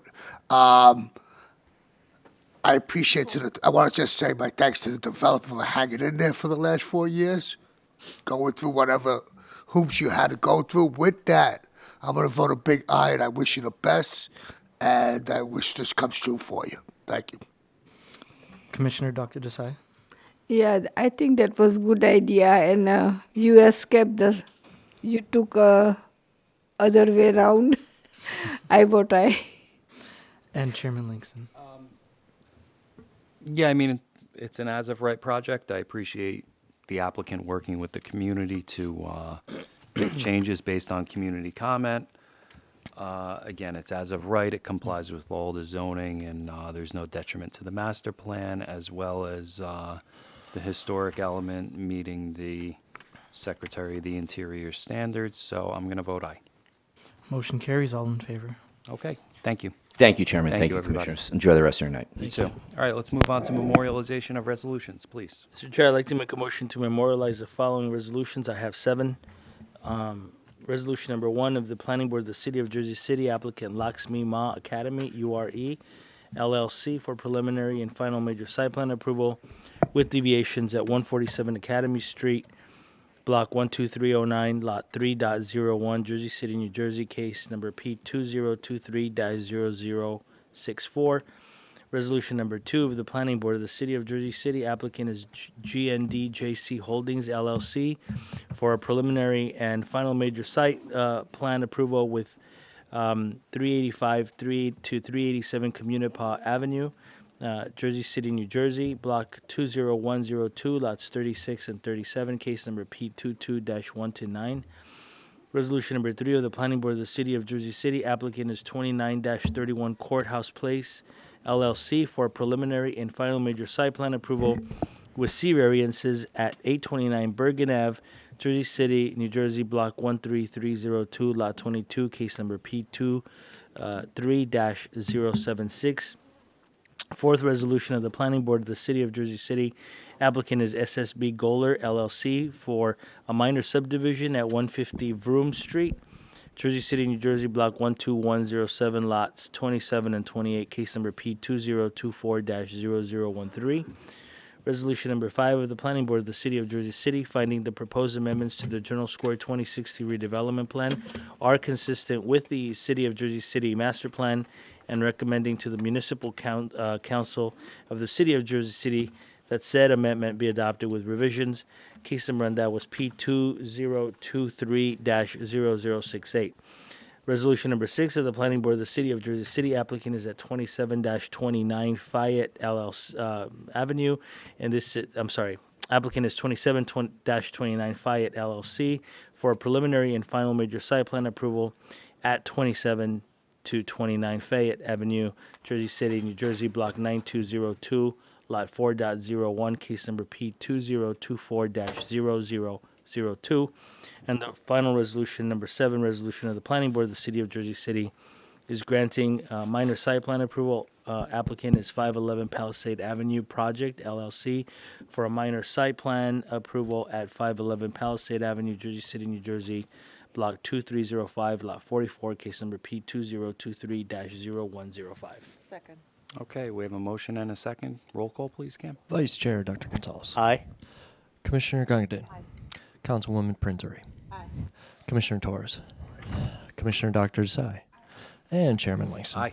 Motion carries all in favor to memorialize resolutions. All right, thank you, everybody. I do need a quick executive session. Mr. Chair, I'd like to make a motion to enter into a quick executive session. Second. All right, we're in executive session. Cam, we need to kill the feed, and we need to get that.